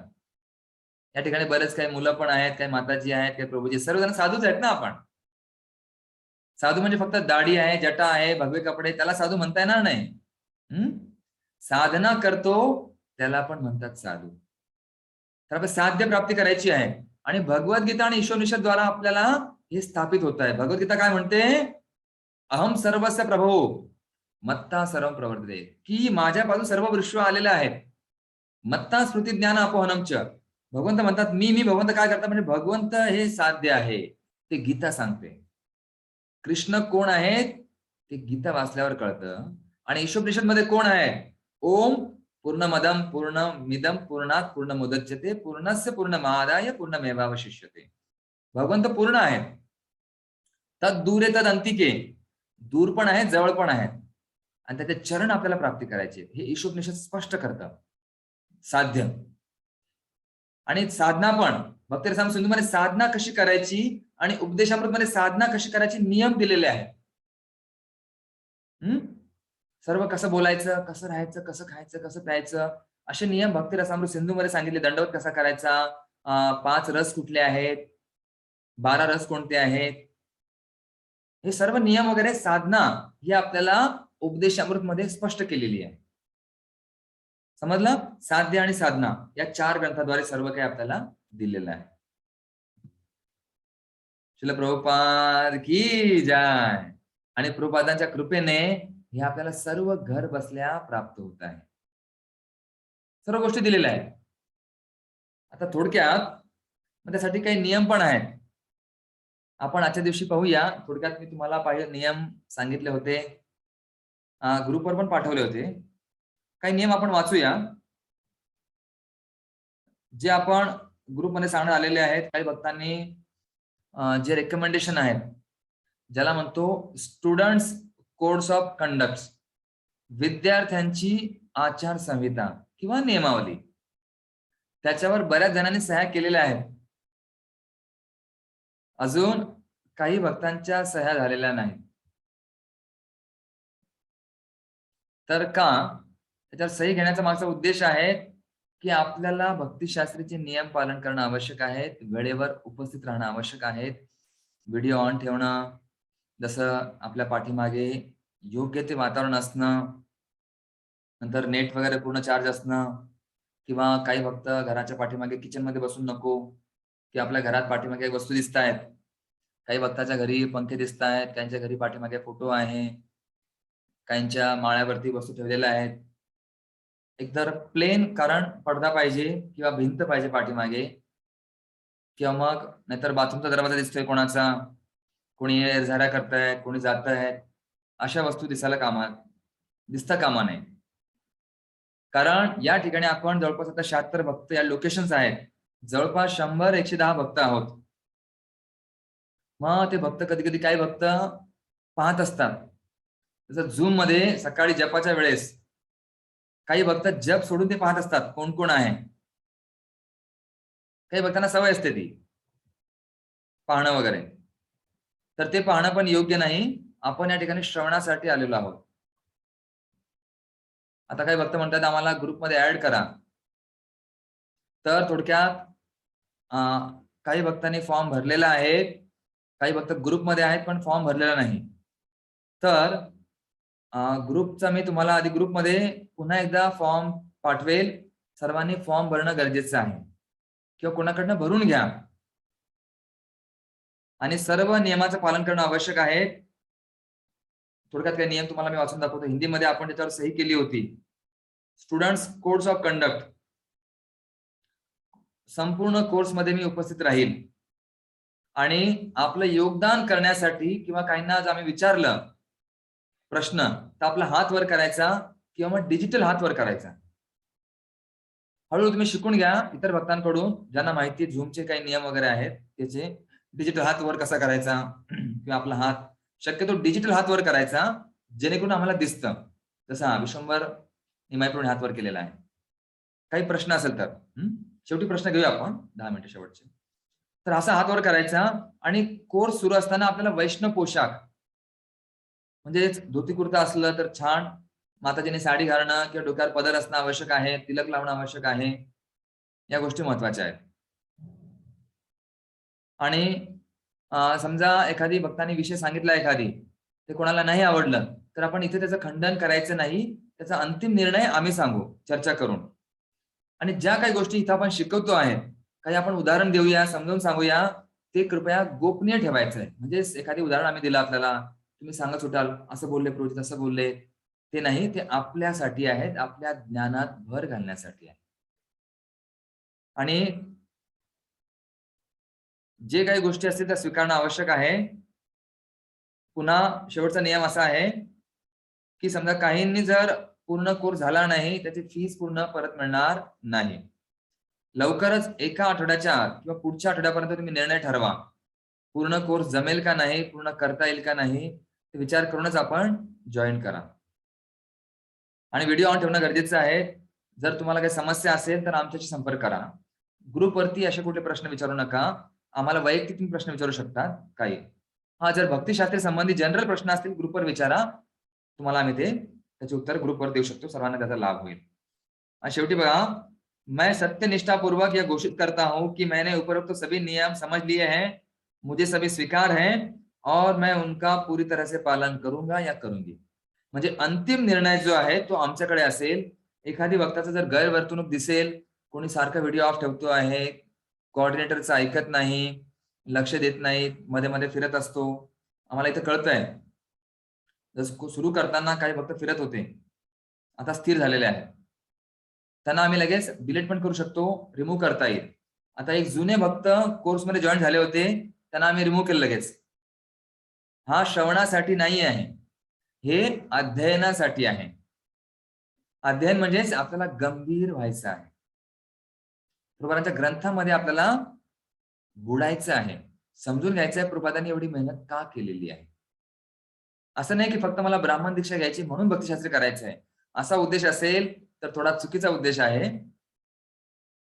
कारण फक्त धागा मिळायचा असेल तर तुम्हाला बाजारात कुठेही धागा मिळून जाईल. पण प्रभुपादांच्या ग्रंथांप्रती प्रेम वाढण्यासाठी, ग्रंथ समजून घेण्यासाठी, ज्ञानात भर घालण्यासाठी आपण भक्तिशास्त्री करत आहोत. तर हे काही थोडे नियम झालेले आहेत. पुन्हा फीज वगैरे बाकी आपण भरतो आहोत, फॉर्म भरायचे आहेत. काही भक्त अजूनही विचारतायत प्रभूजी करायचं का नाही, कसं करायचं. आणि थोडक्यात 4 पुस्तकं तुमच्याकडे असणं आवश्यक आहे. भक्तिरसामृत सिंधू मराठीमध्ये मिळालं तर शोधून काढा, पुढे सुरू होईल 2 महिन्यानंतर. ईशोपनिषद असणं आवश्यक आहे, उपदेशामृत असणं आवश्यक आहे. कारण आम्ही पुस्तक वाचून त्यामध्ये सांगतो पान नंबर एवढं पहा, त्याच्यावर तुम्हाला अधोरेखित करता येईल, काही उत्तर तिथे असतात. आणि याच्यामध्ये आपण काय काय घेणार आहोत थोडक्यात तुम्हाला मी आढावा सांगतो. 4 विषयांचा अभ्यास आहे. ग्रुपमध्ये पण माहिती पाठवेल मी जे बोलतोय ते.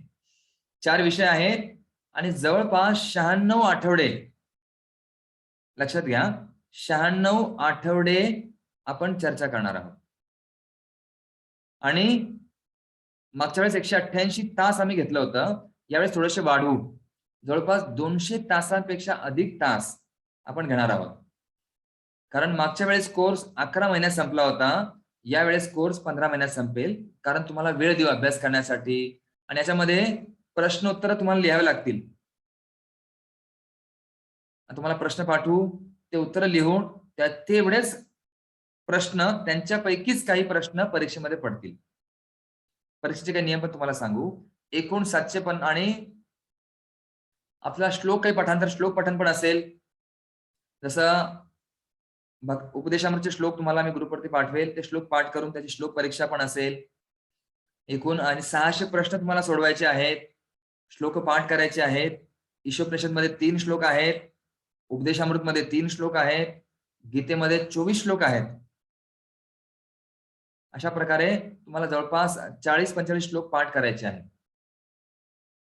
आणि एकूण 800 मार्कांचा सगळे पेपर्स आहेत. 6 परीक्षा असतील तुमच्या.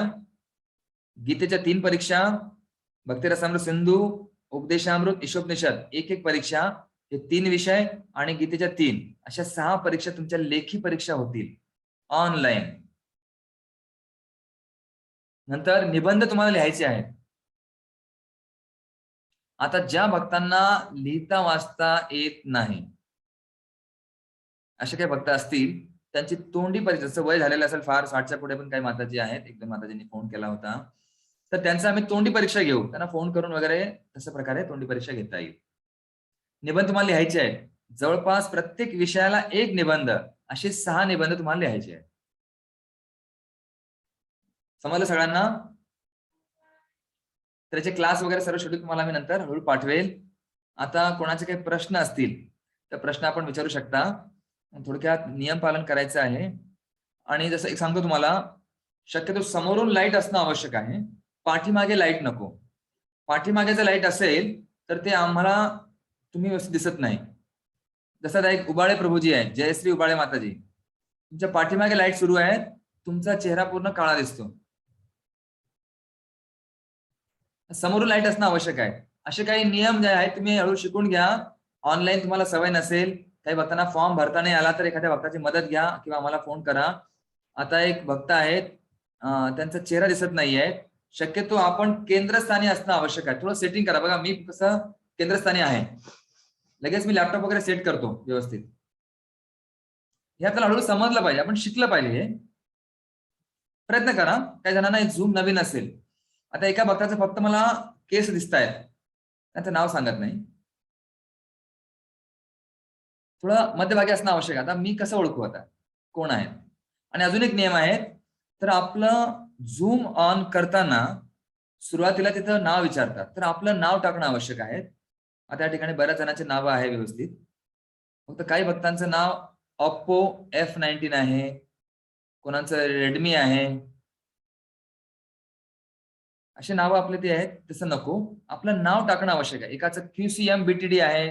आता हे कोण व्यक्ती, मला समजत नाही कोण माताजी आहेत. मग तर आपलं नाव टाकणं ते पण हळू शिका तुम्ही. होईल, आपल्याला सुरुवातीला सवय नसते, हळू शिकतो आपण. तर हे करणं आवश्यक आहे. आता बघा सर्वांचं मी नीट बसा. तुमचं मी स्क्रीनशॉट काढतो, हजेरी घेतो आहे. स्क्रीनशॉट काढला. आता या गोष्टी आम्हाला हजेरी घेण्यासाठी मदत करतात. आणि व्हिडिओ ऑन ठेवणं आवश्यक आहे. ठीक आहे. कोणाचा काही प्रश्न असेल तर प्रश्न विचारू शकता. थोडंसं तुम्हाला ओपन फोरम, हात वर करा, मी तुम्हाला अनम्यूट करतो, तेव्हाच तुम्ही स्वतःला अनम्यूट करायचं आहे. तर हात आधी वर केला होता पंकज नाईक प्रभूजी, काय प्रश्न? तुम्ही जे 6 निबंध सांगितले होते ना, हो, आपल्याला 6 निबंधाचं, 6 निबंधकाच्या एका विषयाला एक म्हटलं ना तुम्ही? हो, एका विषयाला 1 निबंध आहे.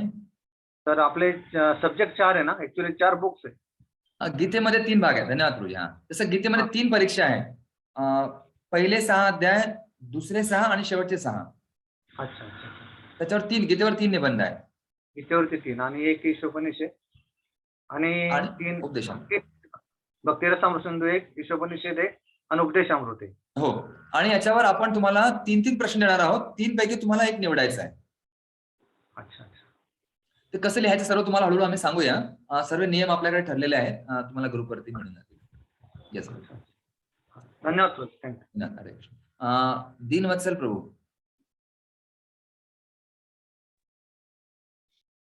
बोला, अनम्यूट करा. हरे कृष्णा. दंडवत प्रणाम. दंड प्रणाम. प्रभूजी, माझ्याकडे 3 पुस्तकं अवेलेबल नाही आहेत मराठीमध्ये. हिंदीमध्ये माझ्याजवळ अवेलेबल आहेत. मी ऑलरेडी जे ते भक्तिशास्त्री माझी चालू आहे. मी हैदराबाद इस्कॉन हॅबिट्सने जुडलेला आहोत 4 वर्षापासून. माझ्याजवळ हिंदी आहे, पण मला मराठी पाहिजे. बुक्स अवेलेबल करताल? कसं आहे, हैदराबाद म्हणजे जास्त लांब नाही आहे. तुम्ही एखाद्या भक्ताकडनं मागवून घ्या, कोणी भक्त असतील तर. नाही, इकडं मराठी मिळत नाही प्रभूजी. तेलुगू नाही, आणि पुण्यात ना. हिंदी याच्या. हैदराबाद मध्ये आमचे मित्र आहेत, सार शिरोमणी प्रभू किंवा भक्त तिथले जे ब्रह्मचारी आहेत, त्यांना सांगा, त्यांचं पुण्यामध्ये येणं जाणं असतं सारखं. हा, सार शिरोमणी प्रभू माहित आहेत मला. हो, त्यांना सांगा, त्यांच्याशी त्यांचे संपर्क. विद्यार्थी आहेत, आमचे खास मित्रच आहेत, ते येणं जाणं पुण्यात करतात, ते तुम्हाला घेऊन येतील पुस्तक. प्रभूजी, प्रत्येक अध्यायाला असाइनमेंट देताल काय गीतेमध्ये? हो, अध्यायाला नाही, एका सत्राला पूर्ण 6 जे अध्याय आहेत त्याच्यावरती प्रश्न आहेत. बस प्रश्न देताल, असाइनमेंट नाहीये? हा, तेच असाइनमेंट प्रश्न तेच राहील. अच्छा, ओके. हरे कृष्ण. त्याला थोडक्यात म्हणतात ओपन बुक क्वेश्चन्स आणि क्लोज बुक. क्लोज बुक म्हणजे तुम्हाला परीक्षा जी आहे, लेखी परीक्षा, ती क्लोज बुक होईल. आणि ओपन बुक म्हणजे तुम्हाला पाहून उत्तर लिहायचे आहेत तुमच्या अभ्यासासाठी. येस प्रभू. ब्रह्मकुमार प्रभू, अनम्यूट करून विचारा. यस प्रभू, दंडवत प्रणाम. दंड प्रणाम. प्रभूजी, माझा एक असा प्रश्न होता की जसं भक्तिरसामृत सिंधू जो ग्रंथ आहे, तर हा म्हणजे सर्व भक्तांसाठी किंवा आपल्या भक्तिमय जीवनासाठी खूप महत्वाचा आहे. तर त्याच्यावर एकच परीक्षा न घेता, जसं भगवद्गीतेमध्ये तुम्ही सांगितले की 3 परीक्षा असतील, तर त्या पद्धतीने भक्तिरसामृत सिंधूवर सुद्धा अधिक परीक्षा जर झाल्या तर ते योग्य आहे असं म्हणजे मला असं वाटतं. पण तुमचं सजेशन काय असं आहे? तर धन्यवाद तुम्ही सांगितल्याबद्दल. भक्तिरसामृत सिंधू आपल्याला पूर्ण नाही आहे. ओके. त्यातले फक्त 19 अध्यायच आपल्याला आहेत. येस. कारण त्यातलं अर्ध जे भक्तिरसामृत सिंधू आहेत ते भक्ती वैभव पुढच्या कोर्ससाठी आहे. ओके. त्यामुळे फक्त ते 19 अध्यायच आपल्याला आहेत. मग 19 अध्याय म्हणजे छोटस आहे, त्यामध्ये एवढं काही कठीण नाही. म्हणजे आपले जे नियम आहेत, 64 नियम, त्यालाच 2 अध्याय आहेत. येस प्रभू. त्यामुळे पूर्ण पुस्तक नसल्यामुळे आपण ते डिटेल घेऊ शकत नाही, कारण बऱ्याच काही गोष्टी आहेत त्या भक्ती वैभव, भक्ती सार्वभौम त्या ठिकाणी त्याचा उपयोग करण्यात येईल. येस प्रभू. आता दयामय गौर प्रभू, बोला प्रभूजी. तुम्ही हात वर केला. हरे कृष्णा. बोला. प्रभूजी, आम्ही दोघांनी हो, चालेल. ठीक आहे. तुम्ही मुद्दे देताना जर नोट्स देईल का? तुम्ही समजून सांगणार ना आम्हाला भक्तीबद्दल, तर ते नोट्स काढले तर चालतील का? हो, नोट्स काढण्यासाठीच आहे. आता थोडक्यात या ठिकाणी आता सिनियर आहेत, आवाज ब्रेक होतो, मी म्यूट करतो. तर आपण या ठिकाणी विद्यार्थी आहोत, बरेच जण वरिष्ठ आहेत, पंकज नाथ प्रभू बरेच जण सिनियर आहेत, या ठिकाणी बसलेले आहेत. दिनवत्सल प्रभू पण आहेत, हरिनाम चिंतामणी प्रभूजी, बरेच जण वरिष्ठ आहेत, वयस्कर आहेत, वृद्ध आहेत, आमचे सिनियर पण आहेत. फक्त आता मला सांगायचं की या ठिकाणी आपण सर्व विद्यार्थी आहोत आणि आम्ही आपले एक प्रकारे शिक्षक आहोत. एक सेवा म्हणून आम्ही ते भूमिका निभावणार आहोत. तर आपल्याला विद्यार्थ्याप्रमाणे राहणं आवश्यक आहे आणि जे काही नियम सांगू त्याचं पालन करायचं आहे. थोडंसं मध्ये कठोर काही बोलत, जसं एरंडोलचे प्रभूजी आहेत, रासुलासनी माताजी, नंतर गौरगोपाल प्रभूजी, ते पण सिनियर, सगळे फक्त सिनियरच आहेत. फक्त सांगायचं एवढंच आहे की आपण एक भूमिका निभावत आहात.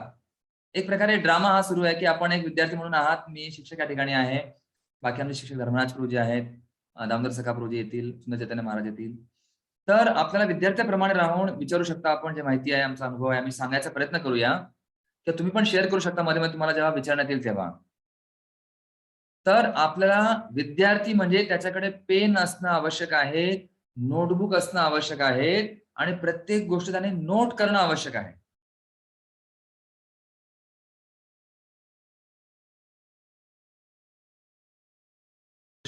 हरे कृष्णा कृष्ण कृष्ण हरे हरे, हरे राम राम राम हरे. हरे कृष्णा मध्ये नेटवर्क मुळे काही गडबड होऊ शकते. तर पुन्हा सांगतो की आपण नोट्स काढणं आवश्यक आहे. बऱ्याच ज्या गोष्टी आहेत आम्ही त्या समजा तयारी करून आम्ही असतो त्या ठिकाणी बसलेला, पण काही गोष्टी आम्हाला अचानक सुचतात, एखादी उदाहरण आठवतं, ते आम्ही बोलतो, तर ते कधी कधी पुन्हा आम्ही सांगू शकत नाही किंवा नोट्स मध्ये नसतात. ते नोट करणं आवश्यक आहे. कुठलं उदाहरण आपल्याला आठवलं किंवा त्याच्या संबंधात आपल्याला एखादी दुसरं उदाहरण आठवलं तर आपण ते नोट करू शकता, म्हणजे आपल्या ज्ञानामध्ये अजून भर होईल. समजलं आपल्याला? जसं समजा मी एखादं उदाहरण देतो आहे आणि त्याच्या संबंधित दुसरं उदाहरण तुम्हाला आठवलं, एखाद्या प्रवचनात तुम्ही ऐकलेलं, ते उदाहरण त्याच्या बाजूला तुम्ही लिहू शकता. म्हणजे तुमच्याकडे आता 2 उदाहरणं झालेत. माझ्याकडे एकच उदाहरण आहे, तुमच्याकडे 2 उदाहरणं असतील. अशा प्रकारे आपण आपल्या नोट्समध्ये भरणा करणं आवश्यक आहे. म्हणून विद्यार्थी म्हणजे एक प्रकारे नोट काढणं फार फार महत्वाचं आहे, लिहिणं आवश्यक आहे. ठीक आहे. आणि बऱ्याचदा आम्ही सांगू की जे तुम्हाला प्रश्नसंच पाठवू त्या प्रश्नाचं उत्तर या पानावरती हे आहे, लगेच तुम्ही नोट करायचं तिथं त्याच्या खाली, किंवा पुस्तकावरच मार्क करून त्याच्यावर प्रश्न क्रमांक टाकायचा, म्हणजे तुम्हाला लिहिता येईल. आपला तेवढा वेळ वाचेल. म्हणून थोडं जागरूक असणं आपल्याला आवश्यक आहे. येस प्रभूजी. आता पुढचा प्रश्न विमल गौर प्रभू, अनम्यूट करून विचारा. हरे कृष्ण. प्रभूजी, मला एक विचारायचं तुम्हाला, की जे तुम्ही आता म्हटलं की काही श्लोक असणार परीक्षेमध्ये पाठांतरासाठी,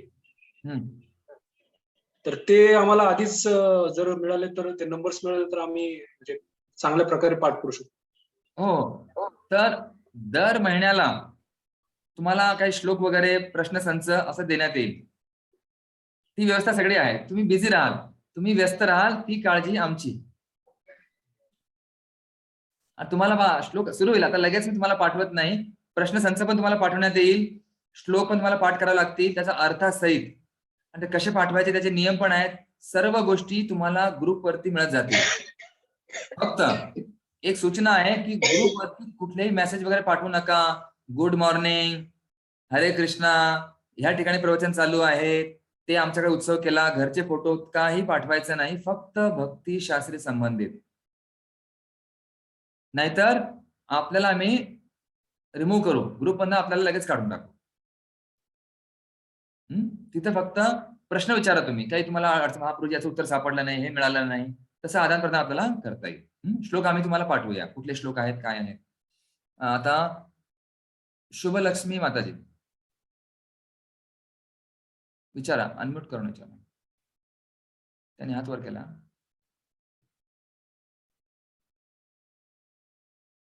हरे कृष्णा. हरे कृष्णा. येतोय आवाज? येतोय माझा? येतोय आवाज. फॉर्म तर भरला जाईल, मी भरलेला नाही अद्याप, पण आता ती फीस भरताना ते फोन पे पण पैसे पेड करणार आहोत, तर ते माझं नाव तिथं आपलं नेहमीचं कर्मी नाव येईल, ते चालेल ना? हो चालेल चालेल, काय प्रॉब्लेम. कारण त्या नावानेच हे करता येतील ना पैसे? हो चालेल, फक्त खाली मेसेज पाठवणं आवश्यक आहे. कोणाचे पैसे भरलेत? हा, मेसेज पाठवते. हा, ते नाव आणि दोन्ही याचं मेसेज पाठवेल दोन्ही. हो चालेल. हरे कृष्ण. हरे कृष्ण. तर सुशील कुमार, सॉरी, सुशीला रुक्मिणी देवीदासी माताजी विचारा, काय प्रश्न? माताजी, प्रभूजी हरे कृष्णा, दंडवत प्रणाम प्रभू. दंडवत प्रणाम. बोला. हा प्रभूजी, मला एक प्रश्न आहे. जे आपले 4 विषय आहे आपण शिकणार, उपदेशामृत, ईशोपनिषद, भक्ती रसामृत सिंधू आणि भगवद्गीता, तर ह्याच्या नोट्स बनतील, तर प्रभूजी प्रत्येक विषयाचे आपण वेगळी वेगळी नोट बनवायच्या का सर्व एकत्र बनवायचे? धन्यवाद माताजी. जर आपले 4 पुस्तकं आहेत, 4 ग्रंथ आहेत, तर 4 वह्या आपल्याला ठेवाव्या लागतील. प्रत्येकाच्या नोट्स वेगळ्या वहीत ठेवायच्या आहेत. कारण प्रत्येकाच्या notes त्याचा उपयोग वेगळ्या. तुम्हाला परीक्षेच्या वेळेस होईल. म्हणजे पाहून लिहिण्यासाठी नाही, अभ्यासासाठी. हा, आणि जे तुम्ही मध्ये मध्ये जे पॉइंट्स सांगता, आधी जसे प्रभूजींनी पण सांगितले, काही पॉइंट्स मला भरपूर आवडले, तर ते मी बरेच काही नोट पण केलेत सध्या. तर तुमचे, आणि मी असा विचार केलाय का हे पण मला वाटतं परीक्षेमध्ये, मला वाटतं हे पण काही कामी येतील. आणि भरपूर आताच सुरुवात केली शिकायला, तर मला असा उत्साह वाटतो की काहीतरी खूप मोठं शिकायला मिळणार आहे. हो, धन्यवाद तुमचा. तुमचा उत्साह पण आमचाही उत्साह वाढेल.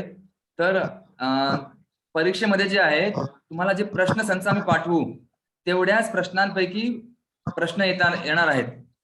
ह्या ज्या काही नोट्स आहेत, हे तुम्हाला शिल्लक एक्स्ट्रा हे शिकवण्यासाठी, समजून घेण्यासाठी आम्ही शिकवत आहोत.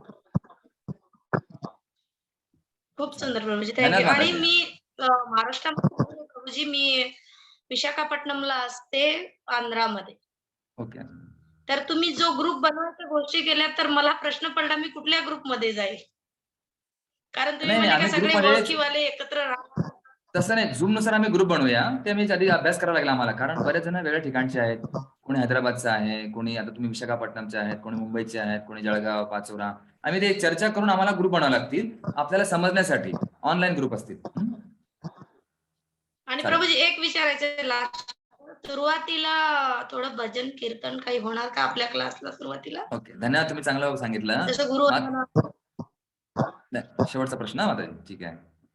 तर पुन्हा सांगतो मी, आज आपण कीर्तन केलं, जे राधा माझं म्हटलं, उद्यापासून आपण कीर्तन करणार नाही. कीर्तन आपण आपल्या घरी करा, किंवा आपण पहा, व्हिडिओ पहा, काहीतरी करू शकता आपण. हे जे आहे फक्त अध्ययनासाठी आहे.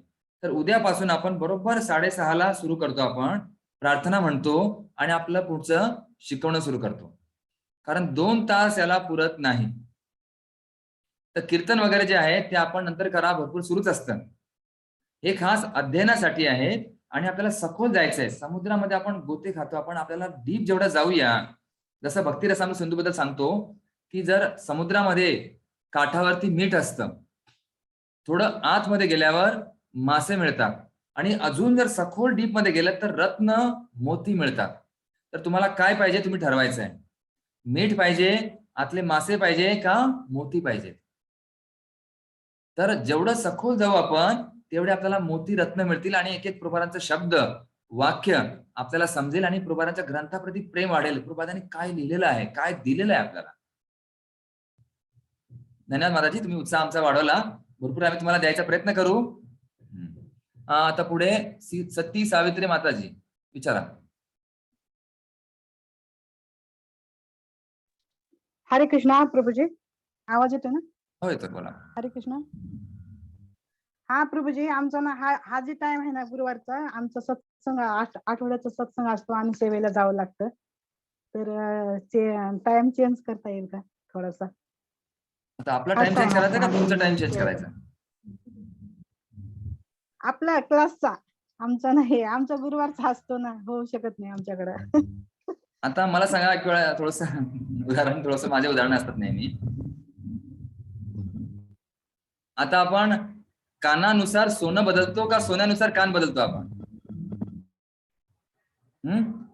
कानाची रिंग जर मोठी झाली तर आपण कान असे ओढतो का आपण? किंवा जर रिंग छोटी झाली तर आपण कान कापतो का? थोडं माझे उदाहरण जरा व्यावहारिक असतात. तर माझं म्हणणं आहे माताजी, कसं आपला जो वेळ हा फिक्स आहे, हा वेळ आपण बदलू शकत नाही. कारण आमचा मागचा अनुभव आहे. 6:30 हा वेळ योग्य आहे. 8:30 म्हणजे एकदम लवकर पण नाही, एकदम उशिरा पण नाही. बरोबर आहे. कारण काहींच्या घरी घरचे प्रभूजी वगैरे कामावरून येतील, काही माताजींना स्वयंपाक करायचा असेल, काही प्रभूजींना बाहेर जायचं असेल, वस्तू आणायच्या असतील, तर हा जो वेळ हा योग्य वेळ आहे. आणि गुरुवार शुक्रवार हा मधला वेळ आहे. खास करून काही मंदिरात शनिवारी कार्यक्रम असतात, काही मंदिरात रविवारी कार्यक्रम असतात, कुठल्या मंदिरात बुधवार सुट्टी असते. तर आम्ही खास करून हा वेळ बनवलेला आहे. तर आपण प्रयत्न करा, आपल्या अधिकारी व्यक्तींना सांगून बघा की मी एक गुरुवार किंवा गुरुवारी येऊ शकत नाही वगैरे, काहीतरी व्यवस्था करा. हे जे आहे यासाठी आपल्याला पूर्ण वेळ देणं गरजेचं आहे. तर हा वेळ कोणासाठी? हा प्रभुपादांसाठी आहे, स्वतःच्या ज्ञानासाठी आहेत आणि एक सेवाच आहे. तर हे महत्वपूर्ण आहेत. भक्तिशास्त्री हा अधिकृत कोर्स आहे आणि प्रभुपादांची इच्छा होती की माझ्या सर्व शिष्यांनी वगैरे ज्ञान घेणं आवश्यक आहे, मायेला समजून घेणं गरजेचं आहे, भगवंतांना समजून घेणं गरजेचं आहे. आणि प्रभुपादांनी स्वतः भक्तिशास्त्री भक्ती वैभव सार्वभौम या कोर्स बद्दल शिफारस केलेली आहे आणि त्याचा सिलेबस पण प्रभुपादांनी सांगितलेला आहे, कुठले कुठले पुस्तकं याच्यात असले पाहिजे. म्हणून आपण थोडंसं गंभीर घेतो आहोत. हा कोर्स आहे, हे काही श्रवण वगैरे नाही. तर प्रयत्न करा आपण आपल्या अधिकारी व्यक्तींना सांगून 1 वर्ष थोडं जर नाही काही अटेंड केला तर काही फरक पडत नाही. ते थोडं उशिरा जाऊ शकता, पण आपण कोर्सचा वेळामध्ये बदल करू शकत नाही. जन्माष्टमीला तुम्हाला सुट्टी असेल, त्याच्या आधी 1-2 आठवडे, नंतर 1-2 आठवडे, जेणेकरून तुम्ही जन्माष्टमी सेवा करू शकता. काही अडचण असेल तर तुम्ही आम्हाला मेसेज करा, आधी सांगा. षडभुज गौरांग प्रभू बोला. हरे कृष्ण प्रभूजी. माझा प्रश्न असा आहे की तुम्ही जे पेपर म्हणालात ते लिहून पाठवायचे आहे, लिहून द्यायचे, लिहायचे आहेत ना पेपर परीक्षेचे पेपर माताजी, जे काही प्रश्न संच आहे ते लिहून द्यायचे आणि तुमच्या जवळ ठेवायचे आहेत. फक्त लेखी जे आहेत परीक्षा एक्झाम ती आम्हाला पाठवायला लागेल. फक्त ती तुम्हाला फोटो काढून पाठवायची ना? हो, ते तुम्हाला नंतर सांगू ना. सर्व काही नियम आपले आहेत, ऑलरेडी झालेले सगळे. तुम्हाला आम्ही नंतर कळू त्याबद्दल. ठीक आहे. षडभुज गौरांग प्रभू विचारा.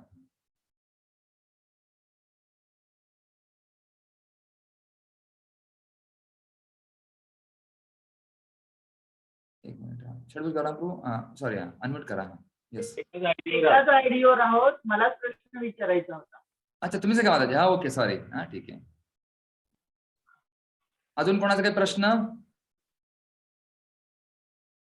हे करायचं मला तुम्हीच विचारला का? ओके, ठीक आहे, चालेल. मला ते समजलं नाही. तर विशेष करून बरेच जण या ठिकाणी आहेत. फक्त तुम्ही अशी राजर्षी परीक्षित प्रभू विचारा.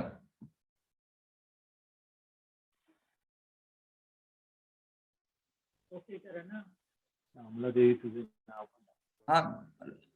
परीक्षित प्रभू विचारा. आवाज येतोय तुमचा? ठीक आहे, त्यांनी हरे कृष्णा. मला वाटतं या ठिकाणी नेटवर्कचा बँडविथचा काहीतरी प्रॉब्लेम आहे. मी फक्त उद्या काही काळजी घेईल. हरे कृष्णा कृष्ण कृष्ण हरे हरे, हरे राम राम राम हरे हरे. आवाज येतोय का?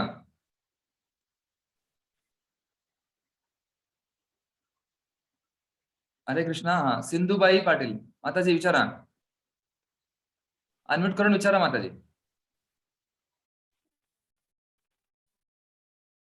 सिंधू माताजी अनम्यूट करून विचारा. सिंधुबाई पाटील अनम्यूट करून विचारा. त्यांना मला कुरिअर वगैरे करायला लागतं. हरे कृष्णा. ठीक आहे.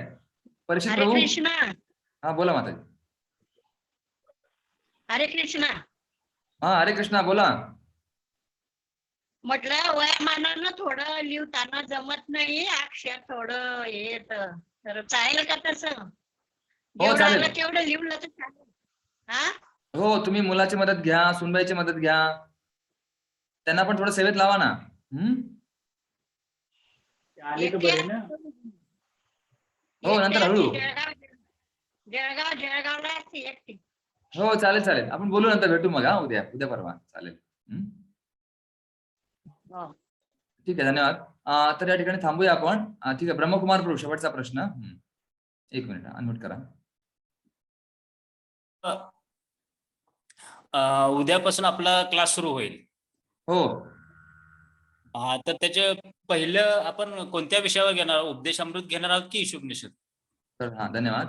तर उद्यापासून आपण उपदेशामृत सुरू करणार आहोत. तर सर्वांना विनंती आहे की सर्वांनी प्रभुपादांचे जे ग्रंथ आहे उपदेशामृत ते आपल्या जवळ असणं आवश्यक आहे आणि त्याचं मार्किंग तुम्हाला सर्व सांगूया. आधी परिचय सुरुवातीला राहील, नंतर एक श्लोक उद्या आपण घेऊया, कारण त्याचा जे अर्थ आहे पूर्ण आपण एक तात्पर्य ओळनुसार आपण घेत असतो. आधी पूर्ण कल्पना तुम्हाला देऊ, त्यामध्ये मध्ये तुम्हाला सांगत राहील मी. पुन्हा तुम्ही लक्षात ठेवा, विकसित विषय काय आहेत, त्याचा आशय काय आहे, त्याची कडी श्रृंखला संबंध काय आहे, आणि शिकवण त्यातनं शिकायचं, शिक्षा काय घ्यायची आहे याचा आपल्याला तपास करायचा आहे, शोधून काढायचं आहे. ते तुम्हाला उद्या आपण हळूहळू कळूया. तर उद्या पहिलं पुस्तक राहील उपदेशामृत. ओके. मी आशा करतो सर्वांनी ठेवा, आपल्या जवळ असणं गरजेचं आहे. आपण तुम्हाला पुस्तक दाखवू, सर्व काही माहिती सांगूया, आचार्यांचं त्याच्यावर म्हणणं काय आहे, नंतर मोठमोठ्या गोष्टी त्याच्यावर काय आहेत, त्यातून कसं शिकायचं, कसं बारीक बारीक गोष्टी कशा आहेत, आणि कुठले श्लोक पाठांतरासाठी आहेत ते पण तुम्हाला आपण उद्या सांगू. तर सर्वांनी ग्रुप, मला फक्त विचारायचं आहे, सर्वजण ग्रुपमध्ये आहेत का? जर जे भक्त ग्रुपमध्ये नसतील त्यांनी कृपया, माझा नंबर मी चॅट बॉक्स मध्ये पाठवतो, त्याच्यावर मला मेसेज करा आणि ग्रुप जॉईन करा. 72 76 290 108 हा एक नंबर आहे. याच्यावर शक्यतो मला मेसेज करा, तुम्हाला ग्रुपची मी लिंक पाठवेल, आणि ग्रुपमध्ये असणं आवश्यक आहे. सर्व सूचना ग्रुपमध्ये येतील, प्रश्नसंच, श्लोक आणि इतर माहिती ग्रुपमध्ये तुम्हाला मिळेल. भक्तिशास्त्री ग्रुप आपला, त्याच्यामध्ये लिंक दररोज आपण पाठवत जाऊ दरवेळेस, आणि इतर जे माहिती त्यामध्ये तुम्हाला मिळत जाईल. धन्यवाद. कोणाचा काही प्रश्न? एक कोणी हात वर केलेला आहे, रासविग्रह लीलाप्रिया माताजी, लीलाप्रिया प्रभू. हा, हरे कृष्ण प्रभूजी, प्रणाम. आम्ही ग्रुपमध्ये नाही. तर माझ्या या नंबरवरती चॅट बॉक्स मध्ये माझा नंबर आलेला आहे, त्याच्यावर मला, किंवा माझा 96 वाला जो नंबर रेग्युलर आहे त्याच्यावरती मेसेज करा, तुम्हाला मी लिंक पाठवेल, ग्रुपमध्ये जॉईन व्हा. आणि ग्रुपमध्ये सर्वांना फॉर्म, गुगल फॉर्म पाठवेल, तो गुगल फॉर्म भरा, कोणाकडनं भरून घ्या. आणि ज्यांना भरता येत नसेल त्यांना मी मेसेज करेल, मला त्यांनी पाठवा की मला भरता येत नाही आहे, त्यांना मी मेसेज पाठवेल काय काय डिटेल्स गोष्टी पाठवायच्या आहेत, मग तुमचा फॉर्म मीच भरेल. पुन्हा रेकमेंडेशन लेटर जे आहे, कारण तुमच्या अधिकारी व्यक्तीकडून हा जो अधिकृत कोर्स आहे, अधिकारी म्हणजे तुमचे काउन्सिलर असो, मॅनेजर किंवा मंदिराचे अध्यक्ष, त्यांची सही घेऊन त्याच्यावर सही करणं आवश्यक आहे. कारण बऱ्याचदा तुम्हाला ब्राह्मण दीक्षेसाठी अधिकारी व्यक्तींची परवानगी लागते, मग तेव्हा त्याच्यानुसारच पुढचं कार्य सुरू होतं. आणि पुन्हा ते अजून एक आहे, स्टुडंट्स कोड्स ऑफ कंडक्ट, नियमावली, त्यावर सही पण आवश्यक आहे, तुमची स्वतःची सही. आणि या ठिकाणी पाहतोय बरेच जे भक्त आहेत, ते एका भक्तांच्या मध्ये 4-5 जण आहेत, कोणी पूर्ण परिवार आहे. तर परिवाराला घेऊन तुम्ही हे श्रवण करू नका, जे फक्त कोर्स करणार आहेत त्यांनीच बसा. नाही तर कोणी फक्त क्लास साठी बसताय, भागवतम, हा भागवतम क्लास नाही आहे, असं नको. आओ जाओ घर तुम्हारा, खाओ पिओ बर्तन हमारा, अशा प्रकारे करू नका, गंभीर असणं आवश्यक आहे.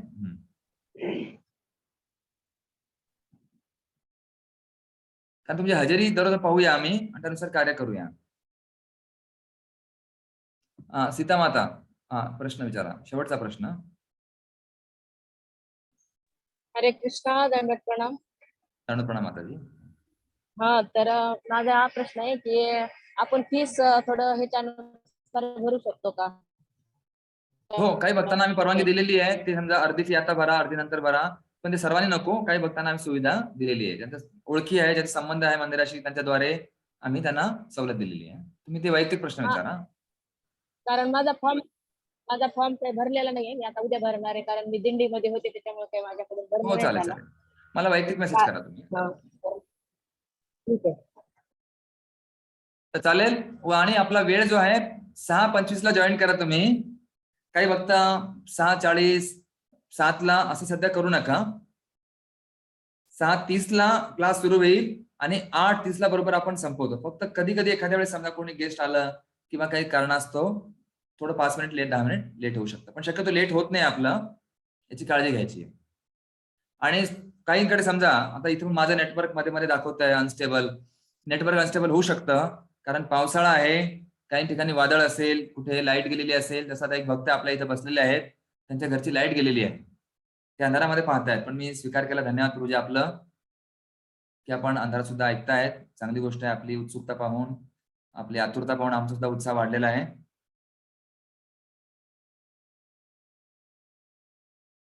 आणि काही भक्तांनी विचारलंय, प्रभुपाद बुक्स रिडिंग ते मराठीमध्ये नाही आहेत, ते वेगळं सेशन आहे. हे प्रभुपाद बुक रिडिंग नाही, हे प्रभुपाद बुक अध्ययन. बुक रिडिंगच्या वेगळ्या गोष्टी आहेत, त्यांचे वेगळे पुस्तकं आहेत. बुक रिडिंग मध्ये हे 4 पुस्तकं नाही आहेत. दुसरे यातले काही 2-3 पुस्तकं असतील, पण हे पुस्तकं वेगळे आहेत. धन्यवाद. एक कोणी हात वर केला, प्रभुपाद बुक्स रिडिंग. कृष्णा. हरे कृष्ण. हरे कृष्णा. बोला, कोण आहे? मी चैतन्य लीलाप्रभू. चैतन्य लीलादास. हा, बोला प्रभू. चैतन्य लीलादास. अरे बोल, ते चैतन्य लीलादास टाकायचं सोडून मराठी बुक रिडिंग मध्ये घेतलं होतो, ते आहे.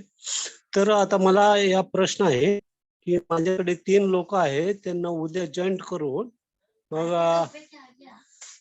अर्धी फी भरून मग अर्धी फी नंतर भरू शकतो आम्ही, हो असा चालेल. माझा मला प्रश्न कोणी आहे. फोन करून बोला, चालेल.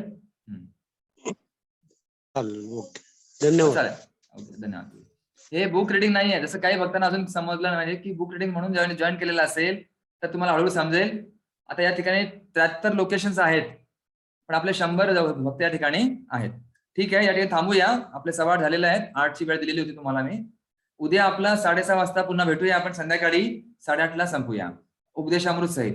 श्रील प्रभुपाद की जय. अनंत कोटी वैष्णव वृंद की जय. निताय गौर प्रेमानंदे. हरि हरि बोल. धन्यवाद. हरे कृष्णा.